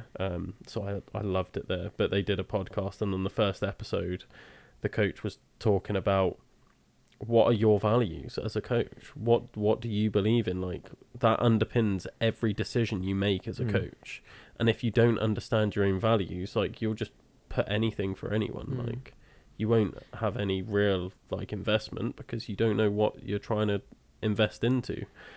So I sat down and I spent weeks thinking about it, and I was like, what would be the 3 things I value most? And I was like, you need belief. So for me, for myself, I need self-belief. But for me as a coach, I need to believe in you and your goals. Sure, I need that in like buckets. There needs to be intent, which is what we're talking about. Like, I've told my athletes, if they don't like something that I program or don't understand something, and they ask me, well, why are we doing this? And I can't answer them, then that's my cue to be like, oh, okay, I haven't thought this through properly. Let me have a look at this. Maybe I've put it in for a reason and I've like forgotten. Like, I do a lot of plans, I forget things. Yeah, naturally. Yeah, but like, if I can't go away and figure out why I've put that specific exercise in, then it's like, cool, let's take that out. Like, we don't need that.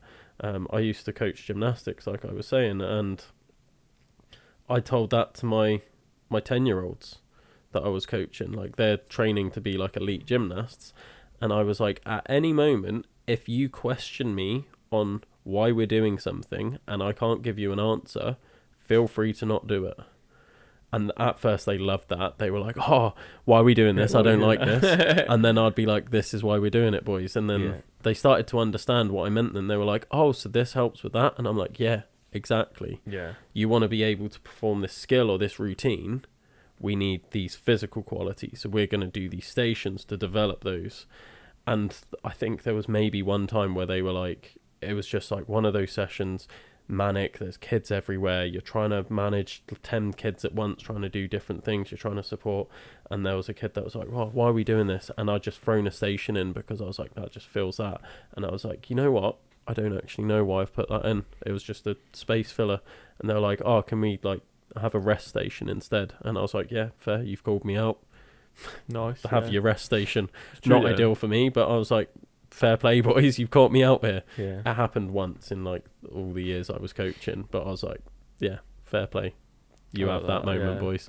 And that's another thing, if you say something like that to anyone you're coaching, you have to then stick to it. Yeah, because it's not genuine then, is it? Yeah. So yeah, that was like the whole intent thing, is that there has to be a reason why, but also you have to do things with that intent as well, knowing that there's a reason for it. Like, it's pointless being like, oh, well, I know there's a reason for this, but I'm still going to give half effort. It's like, no. You're there to put the effort in. Like, you know why we're doing it. You give that intent yourself. You make it meaningful. It's the difference. What I see in loads of people, like we were saying, are doing plyos now. How many people do you see doing full effort pogos? Like, I see loads of people doing like little pogos bouncing off the floor. And I'm like, how much are you getting out of that? Like, put some force into it and like get some height on them and learn to react properly. And you give the same program to two people. One does the bare minimum, one just focuses on the intent of the movement. Like a squat, for example, same weight, same strength, ability, everything, 100 kilo squat. One person just goes down, does the movement. One person goes down and thinks about exploding out of the hole. The person that's exploding out the hole is going to get more benefit. Yeah. So there's that, the other side of intent as well. And then the last one's dedication. Like, how dedicated are you to this? Are you consistently putting in the work? And with my gymnasts especially, because I was spending so much time with them one-on-one, like some of them were training like 20 plus hours a week. And I'm their coach, and I'm sat them down and I would be like, right, what values are you sticking to, like, in your training? Like, reflect on it.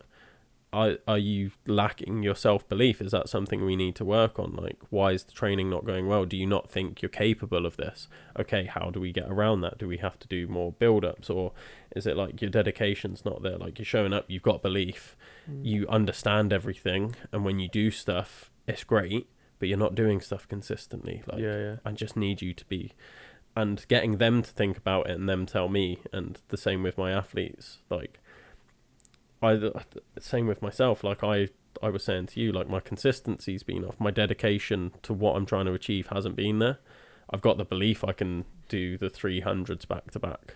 I've got the intent of, like, when I'm doing my sessions, I'm like, right, this is the purpose of this session. This is how it's going to help me. But my dedication's not been there. Okay, I need to work on that. And I feel like everyone needs...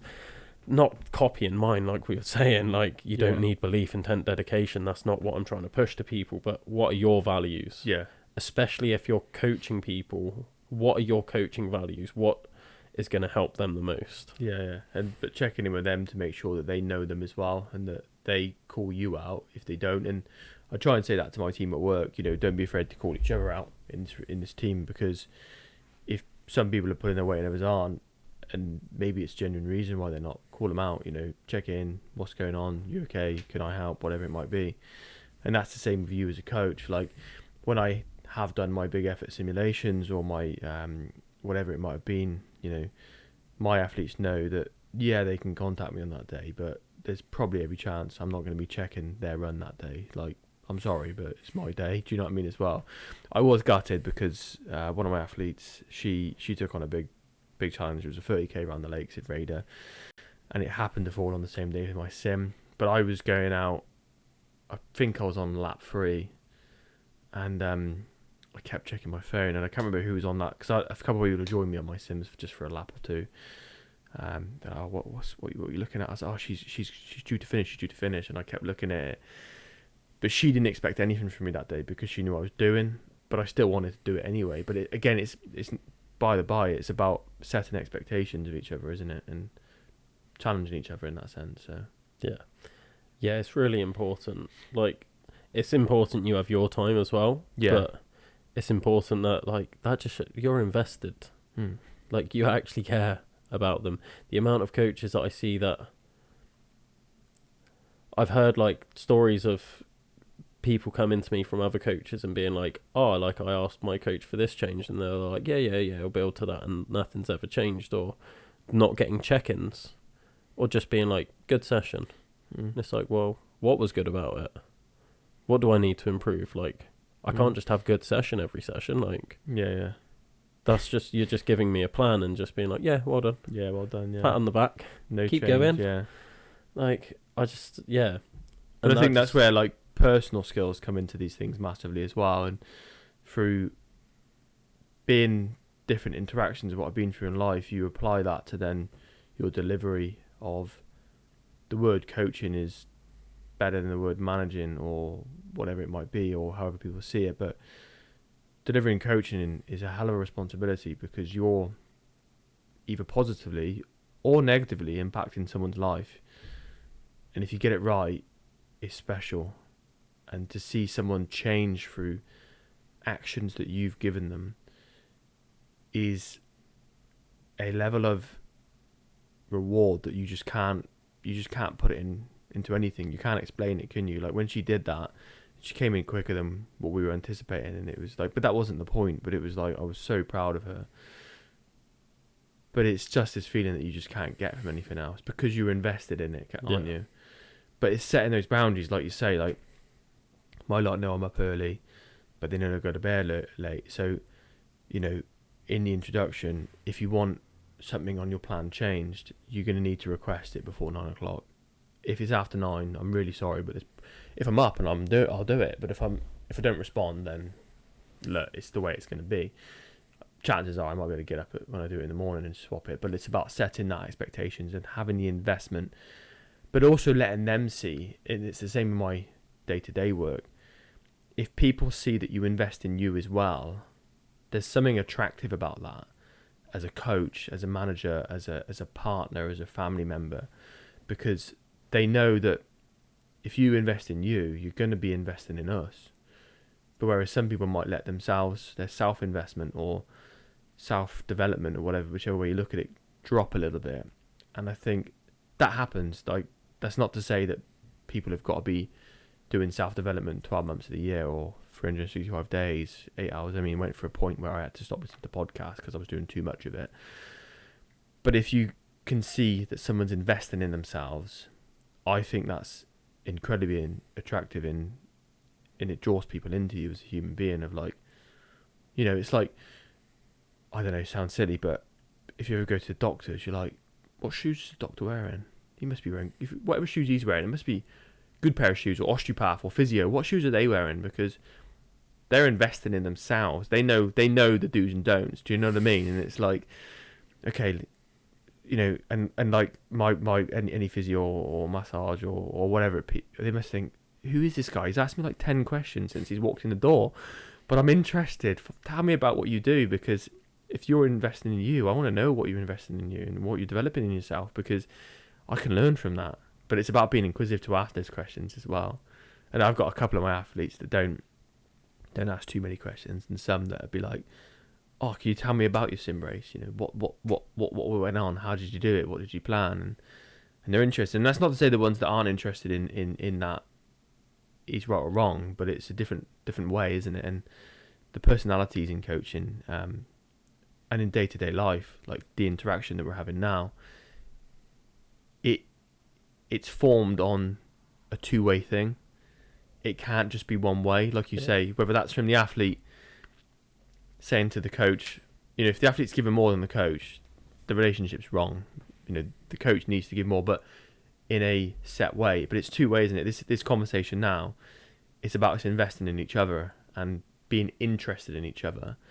Whereas if it was one way, we probably, I don't even know what time it is now, but this would have probably ended well long ago, wouldn't it? It's about having that two-way investment, as I see it. 100%. I always tell people, I always feel bad for previous guests if they're listening to this and they've been on the other end of it. Like, if my podcast is less than an hour with you, I've probably just run out of things to ask about, and I'm not it's true, though, isn't it? If it's an hour to an hour and a half, that I'm interested and I'm invested. Maybe I'm on a time limit or something, but that's generally where I cap out. If I'm up to 2 hours plus with you, I'm really into what we're talking about. I'm fully engaged, and I'm cool. What more can I learn? And it's probably we have to come back and do episode 2. Generally, I'm cool. Yeah. When can you come back? Next week? Or but and that's how it is. The more invested you are, the more you're willing to put into that person. It's that two-way thing. You're invested in me, so you're asking me questions, and that drives more things. And you're oh, that thing you said earlier, and you relate it back, and it's I can tell that you're really interested in what I'm saying, and I'm hoping you can do the same, because I'm relating things back to what you've said. And the whole spaghetti on the wall analogy, we kept coming back to that, and it's you can tell that we're actually into this conversation, and it's we're going off on tangents, but it's still linking back to the same theme, and that's how you know it's a good conversation. Both parties are there and engaged, and that's what I love about podcasting as well. Where's your phone? It's not in sight. No. How many times have you sat down with someone face to face like this, and there's not a phone in sight? That's the thing, isn't it? There's not something else going on, and that's what we preach on a Monday night at Andy's Man Club. And for me, it's a release from that as well, because we run between 7 and 9. It's across the whole country. In Hereford, we've got our club, and between 7 and 9, I don't look at my phone, and we're in a room of people. And I think that's one of the powerful aspects of a podcast or a peer-to-peer group, in that sense of, we are here, let's be here. Not, my partner's in the police, and I was pulling out of a junction earlier, and I saw some old person on their phone, and I'm how have we come to a point in life where that thing is glued to our hands and we can't have honest conversations with people? Forget the fact of the opportunities of learning from social media. That's not what I'm saying, and I'm not here talking and preaching that people shouldn't go on their phones in certain conversations, but how rarely in a restaurant do you see people having honest conversations? Someone's on their phone, someone's looking at something, someone's thinking about something else. And this is actually something which, I'll be honest, I've had to really learn. That work I did with the life coach as well, one of the other things that we worked on was me being present with my family. Because I always felt when I was with friends or a partner or this, obviously, interaction, I could be present. But when I was with my family, I couldn't. I don't know what it was. I just couldn't. I was thinking about the next thing. I was on my phone. I actually came off social media for 4 years. I came off social media because I was out hiking one day with a group of people. Not recently, just gone through a breakup. I was looking at that person's Facebook page when we were hiking in the morning, and I missed seeing a deer. There's this deer just walking across us. And I was right, that is it. I'm deleting it. And I came off it. I came back on it for this whole promotion of Andy's Man Club and the charity. And I know I would not have been able to achieve what I did without it. And I think it's incredibly powerful. But going back to that dinner table scenario of how often can you just be present with your family? And I think it's a real traditional thing. But when you hear about families that do meet at the dinner table because the dad's been out of work, the mum's been out of work, the kids have been at school, and they come together for an hour and they sit and talk, kudos to that family, and kudos to the mum and dad for setting boundaries and rules, because it's too easy to have that phone in front of you now, isn't it? Yeah. And it's a powerful thing, don't get me wrong, and it can lead to incredible things, but it's a tool. It's a tool to be used, not to use you. Yeah. Like, it's so addictive, and I'm guilty of it. Like, I preach about it because I'm guilty of it. It's a reminder to myself as much as it is me talking to everyone else that's listening. It's like, well, I suffer with that. Like, the amount of times where if I'm like with someone and I've noticed them and I'm like trying to really be present with them and they've pulled out their phone, even if they're still listening and they can repeat exactly what I've said back to me, but they've been looking at their phone, I just feel disconnected from them straight away. And then I start being more conscious of, like, there's been times where I'm talking to someone and something work related's popped up on my phone. Like, one of my clients has messaged me about their plan and I'm like, yeah, listening, and I'm like looking at their message and I'm just like, oh, that I feel like I've neglected you now, and I'm like, okay, put that down. Yeah. But I still have to remind myself to just put that down. Like, I'm here with you. Yeah. Why do we need the phone? Yeah, we don't. Yeah. Like you say, as long as you're not on time constraints, or, you know, if I came in here earlier and we said, oh, by the way, you know, I don't know, someone's else at all, the phone's on loud, if it rings I gotta go and get it. Yeah. They're different, aren't they? They're different scenarios, and it's about communicating those scenarios with people of, this is going on, I'm expecting a call, if it comes I'm going to go and get it. And that's what we said on Monday night, you know, we have rules. There's no phone, there's no recording, there's no note taking, but we know we all live lives, and if you've got to take a call in the middle, take it. Just go outside and take it. Respect the privacy of the room, but go and take your phone call, and that's fine. But it's about not having that in front of you at that period of time, if you know what I mean. Yeah. Go into Andy's Man Club then. I'm glad we've sort of like circled back to this, because you said when you went in there for the first time and you're trying to just learn enough to talk about it, and then within 5 minutes you're like, wow, I need this. What was it about Andy's Man Club that was so powerful to you? The fact that I was in that room, I guess rewinding it to walking in and the welcoming that I received from the lads at Abergavenny. Great group of lads. A lad called Mike set that group up. The warming feeling of walking in there, because it's the biggest thing for men when they walk into Andy's Man Club or anything like that, is getting through the door. If you're through the door, generally the statistics are, you know, 50% less chance of that opportunity that you might lose your battle to suicide. Now, not every man, and we preach this around Andy's Man Club, not every man that walks through the door is suicidal. For some people, it's company, it's a community, and it's a sense of purpose. The thing about Andy's Man Club for me is that you don't book, it's every week, you know where it is, and except from bank holidays, we're going to be there, whether you need us or you don't.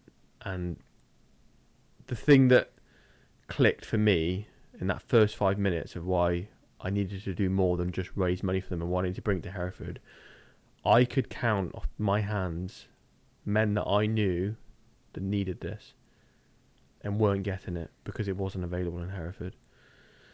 The fact that I think when I joined and when I went to Abergavenny, there was around 260 clubs across the UK.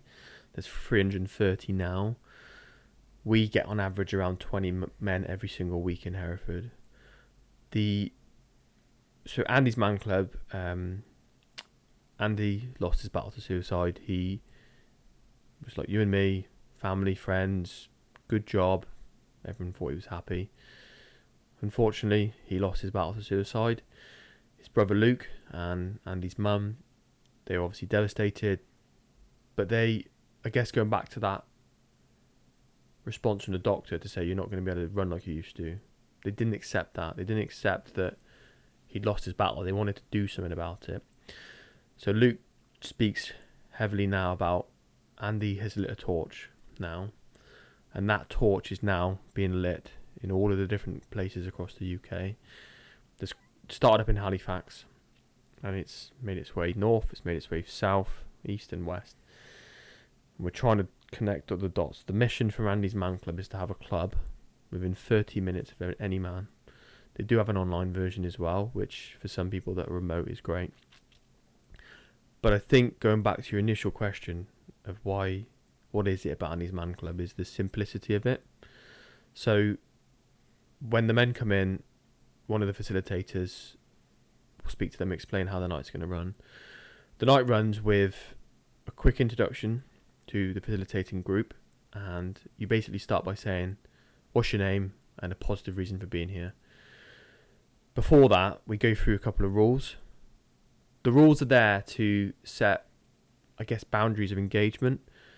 So we don't talk about politics, we don't talk about religion, we don't talk about criminal matters or medication. Any passing comments of these four are absolutely fine. Criminal matters obviously is quite sensitive depending on whether something's ongoing or previous, depending on the room, who's in there. We do say to people, if you bring criminal matters into the room, it's no longer confidential, we have to report it. Medication is personal and it's triggering for some men. Men are on medication, whether it's prescribed or not prescribed. We know that, and we're not judging that. And again, no judgment is one of our sort of big values, I guess. Religion is obviously very personal, and politics. If we got onto that, we'd be there all night. Again, when politics comes up, it's like, cool, yeah, you've said your part. Obviously, we'll move on. So we have a talking ball, and this is really a really powerful thing. The talking ball. When the ball comes to you, it's your opportunity to talk. But if you don't want to talk, you can pass the ball on. Now we go back to the non-judgment. If a guy passes the ball on, nobody in the room is judging them. They know that they're not ready to talk. And the chances are that at some point they weren't ready either. So they respect that. So introduction and a positive reason for being there. It almost becomes a laughing matter that every person's positive reason for being there is, it's Monday night now. I don't have anything else than the fact that it's Monday night. One of the lads in that book of Any always made me laugh, and I think it was to get a smile out of some of the newcomers. He said, I'm here for the biscuits, that's it.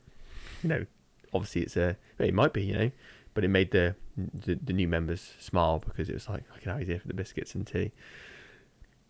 Generally people say their name, and I'm here because I'm in a safe place where I can feel I can say what I want and I'm not going to be judged for it. But most people come back to, it's Monday night. We talk quite heavily in the group that how often do people have a Friday night routine?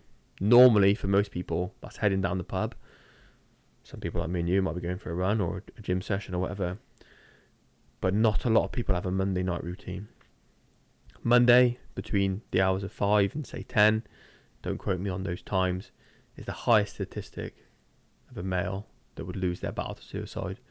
So what Andy's Man Club is doing is putting on a place where they can come at that period of time where they may be feeling suicidal or may not be, they just want community and company. We then ask 3 questions, and this is the simplicity of the night. How was your week? Have you got a positive from your week? And have you got anything to get off your chest? Now those 3 questions are powerful, because normally in the how's your week section, unless you're used to the rhythm and you're used to the system, used to the question, but that doesn't even mean that you will. Most of the guys will answer it in a similar way to what we see in day to day. How are you, mate? Yeah, I'm good. Yeah, you? Yeah, I'm good. Some people will go in a bit deeper on that. How was your week? But generally it's like, yeah, week was good. This happened at work. Partner and I had this little niggle, argument, whatever it might be. Kids a bit annoying or whatever, But generally it's like, yeah, week was good. Okay, question 2. Have you got a positive from your week? More often than not, it's easier for us to find the negative from the week. I talked about journaling earlier. When I had my bulging disc in my back, I quite easily said, this has been a shit week. But what I started to do was pain journal between 1 to 10. 8 in the morning, midday, 7 in the evening. Get to the end of the week and go, this has been a crap week. You look at it, and on average, 85% of the week, my pain has been below 3. So how has it been a shit week? The point of have you got a positive is that not many people get to the end of the day and go, what went well today?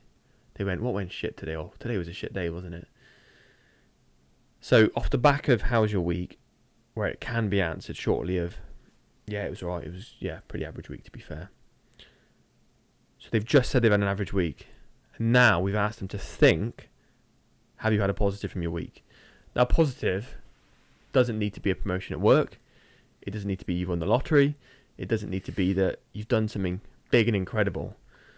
It could be as simple as someone smiled at me today, and that made my day. It could be I've not seen a mate for ages. We met up, last week, school reunion, saw my mate. Do you know what? It was so good to see him.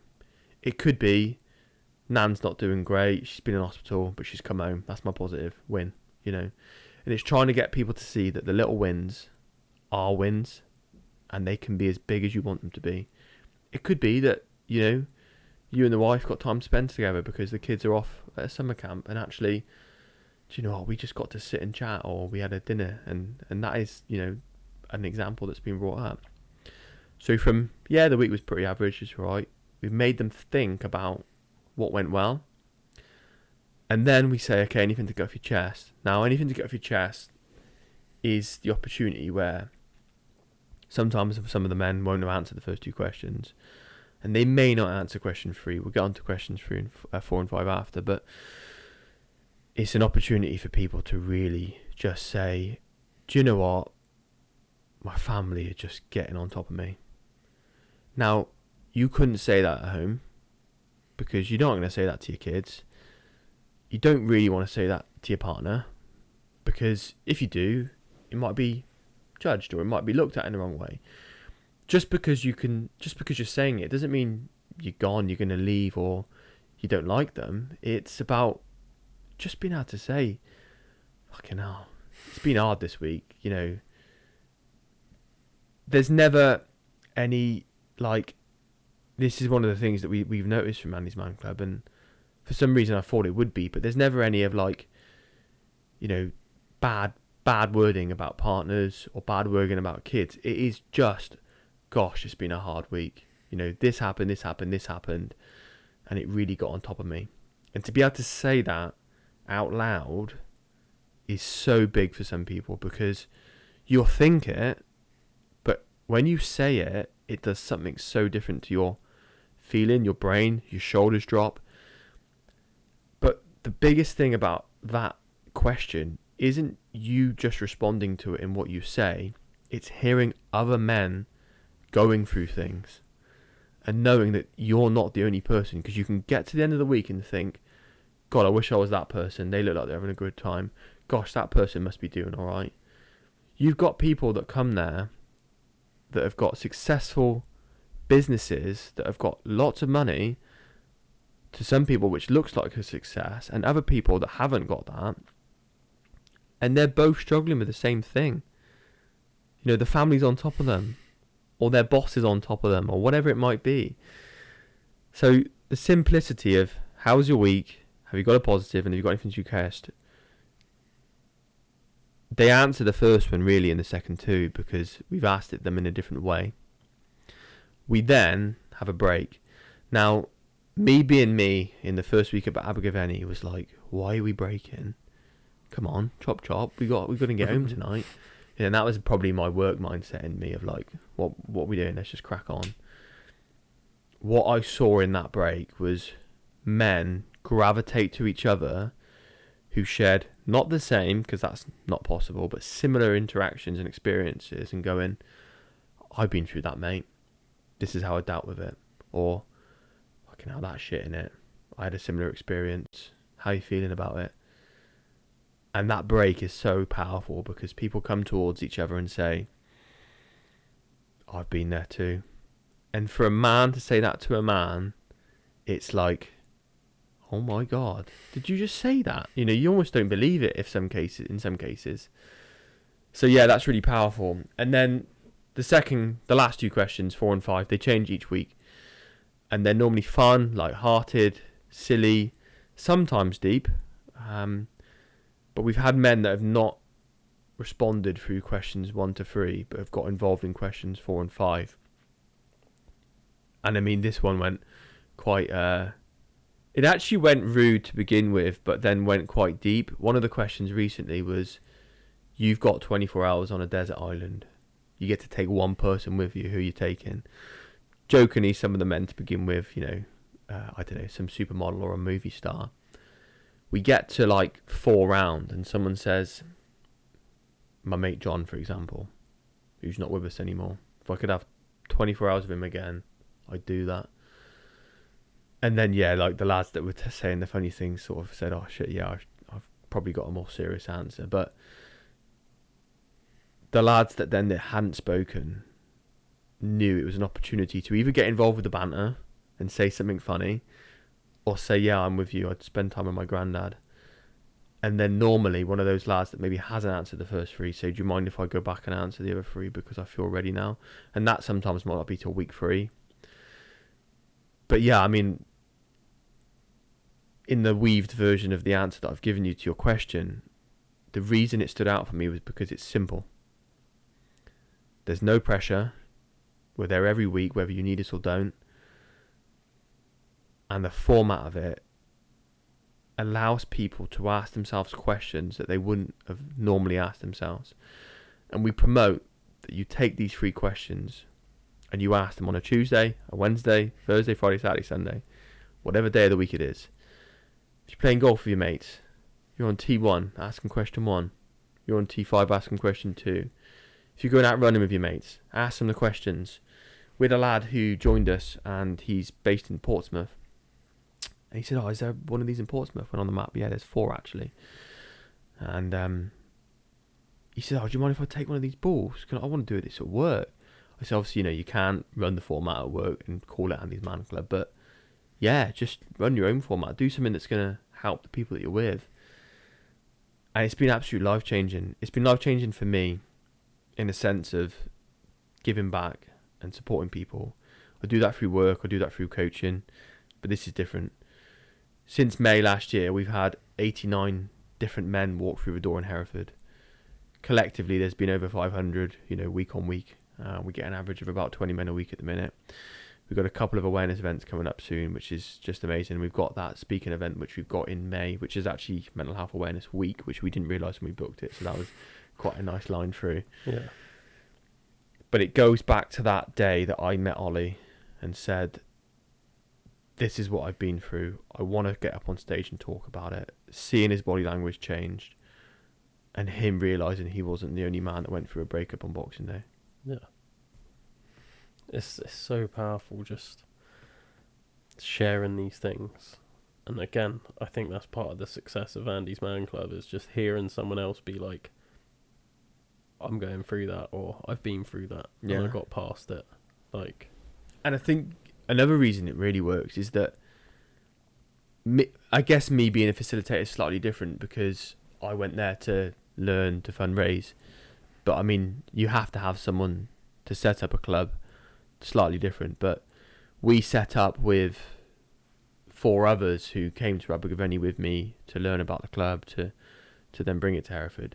But since we have 3 facilitators now who attended themselves, who are now facilitating, and they want to give back because they can. And the reason it stays alive is because the people that are running the actual clubs themselves are attendees at heart. And it's about the coaching. Having a coach that's been in the trenches, completely different, but a similar aspect. The reason that light can stay alive is because the men that are now facilitating needed it themselves and still use it. We're all there. We're not any specialty. We're not any experts in it. We're there for ourselves as well as anything. But it continues because the people that run it believe in it, and they believe in it because they've been themselves and they've seen what it's done to them.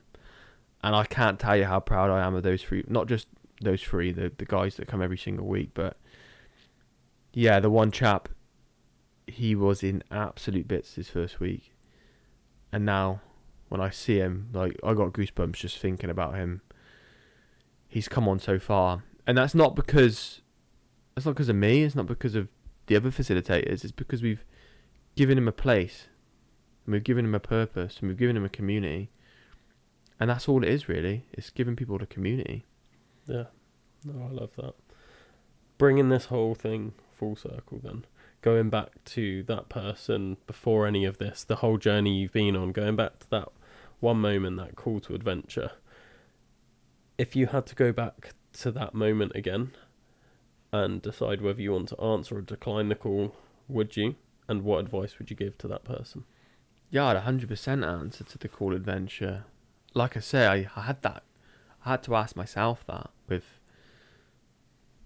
multiple times potentially where I could have gone down the no call to adventure, but yes to a call to adventure. Is that the advice I'd give is be inquisitive about it.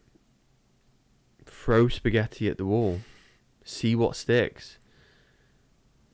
The adventure to one person is different to another. And I say that to people in my coaching. Just because I'm doing this does not mean you should be doing it. Everybody will have a different calling. And I think it's quite sad to say that you might never find what that is, truly. But if you're not looking for it, you're definitely not going to find it. You have to be looking for it. You have to try things, whether that be turning up to a peer-to-peer support group to help yourself, whether that be going for your first run, whether that be going to a cooking class. It doesn't matter what it is. Throw the spaghetti. Find what sticks. And you'll find people along the way that are in those circles, like me and you sat here now, Joe, from that last ultra, whoever it might be, and they'll make you feel special because they're on that journey too. That call to adventure. When you find people that are on the yes to it, my God, it's powerful. Again, it's about having that attraction to people that are wanting to say yes to that question. Yeah, amazing. I love that. Thank you so much for coming on. I really appreciate your time. It's been awesome. It's been amazing. Thanks again for listening to another episode of the Adventure Athletes podcast. If you want to find out more about what we do at Adventure Athletes, head over to adventureathletes.co.uk and you can sign up to all of our events. You can sign up for coaching both in person and online. You can sign up for sports massage. You can sign up for outdoor activity days like the National Three Peaks and get guided by one of our expert guides. So just head over to adventureathletes.co.uk and don't forget to help us spread the word of the podcast. Give it a like, give us a follow, give it a share it with your friends, your family, your mum, your dad, your cat, your nan, everyone you can imagine, because the more views and the further we spread this podcast, the more I can keep this going. There's been a few times in the past 3 years where I've been so close to giving up, and it's all been made possible by you guys and your guest recommendations and giving us listens, giving us support so we can keep going. The more we can spread this, the bigger and better the podcast can get. Until next time, guys.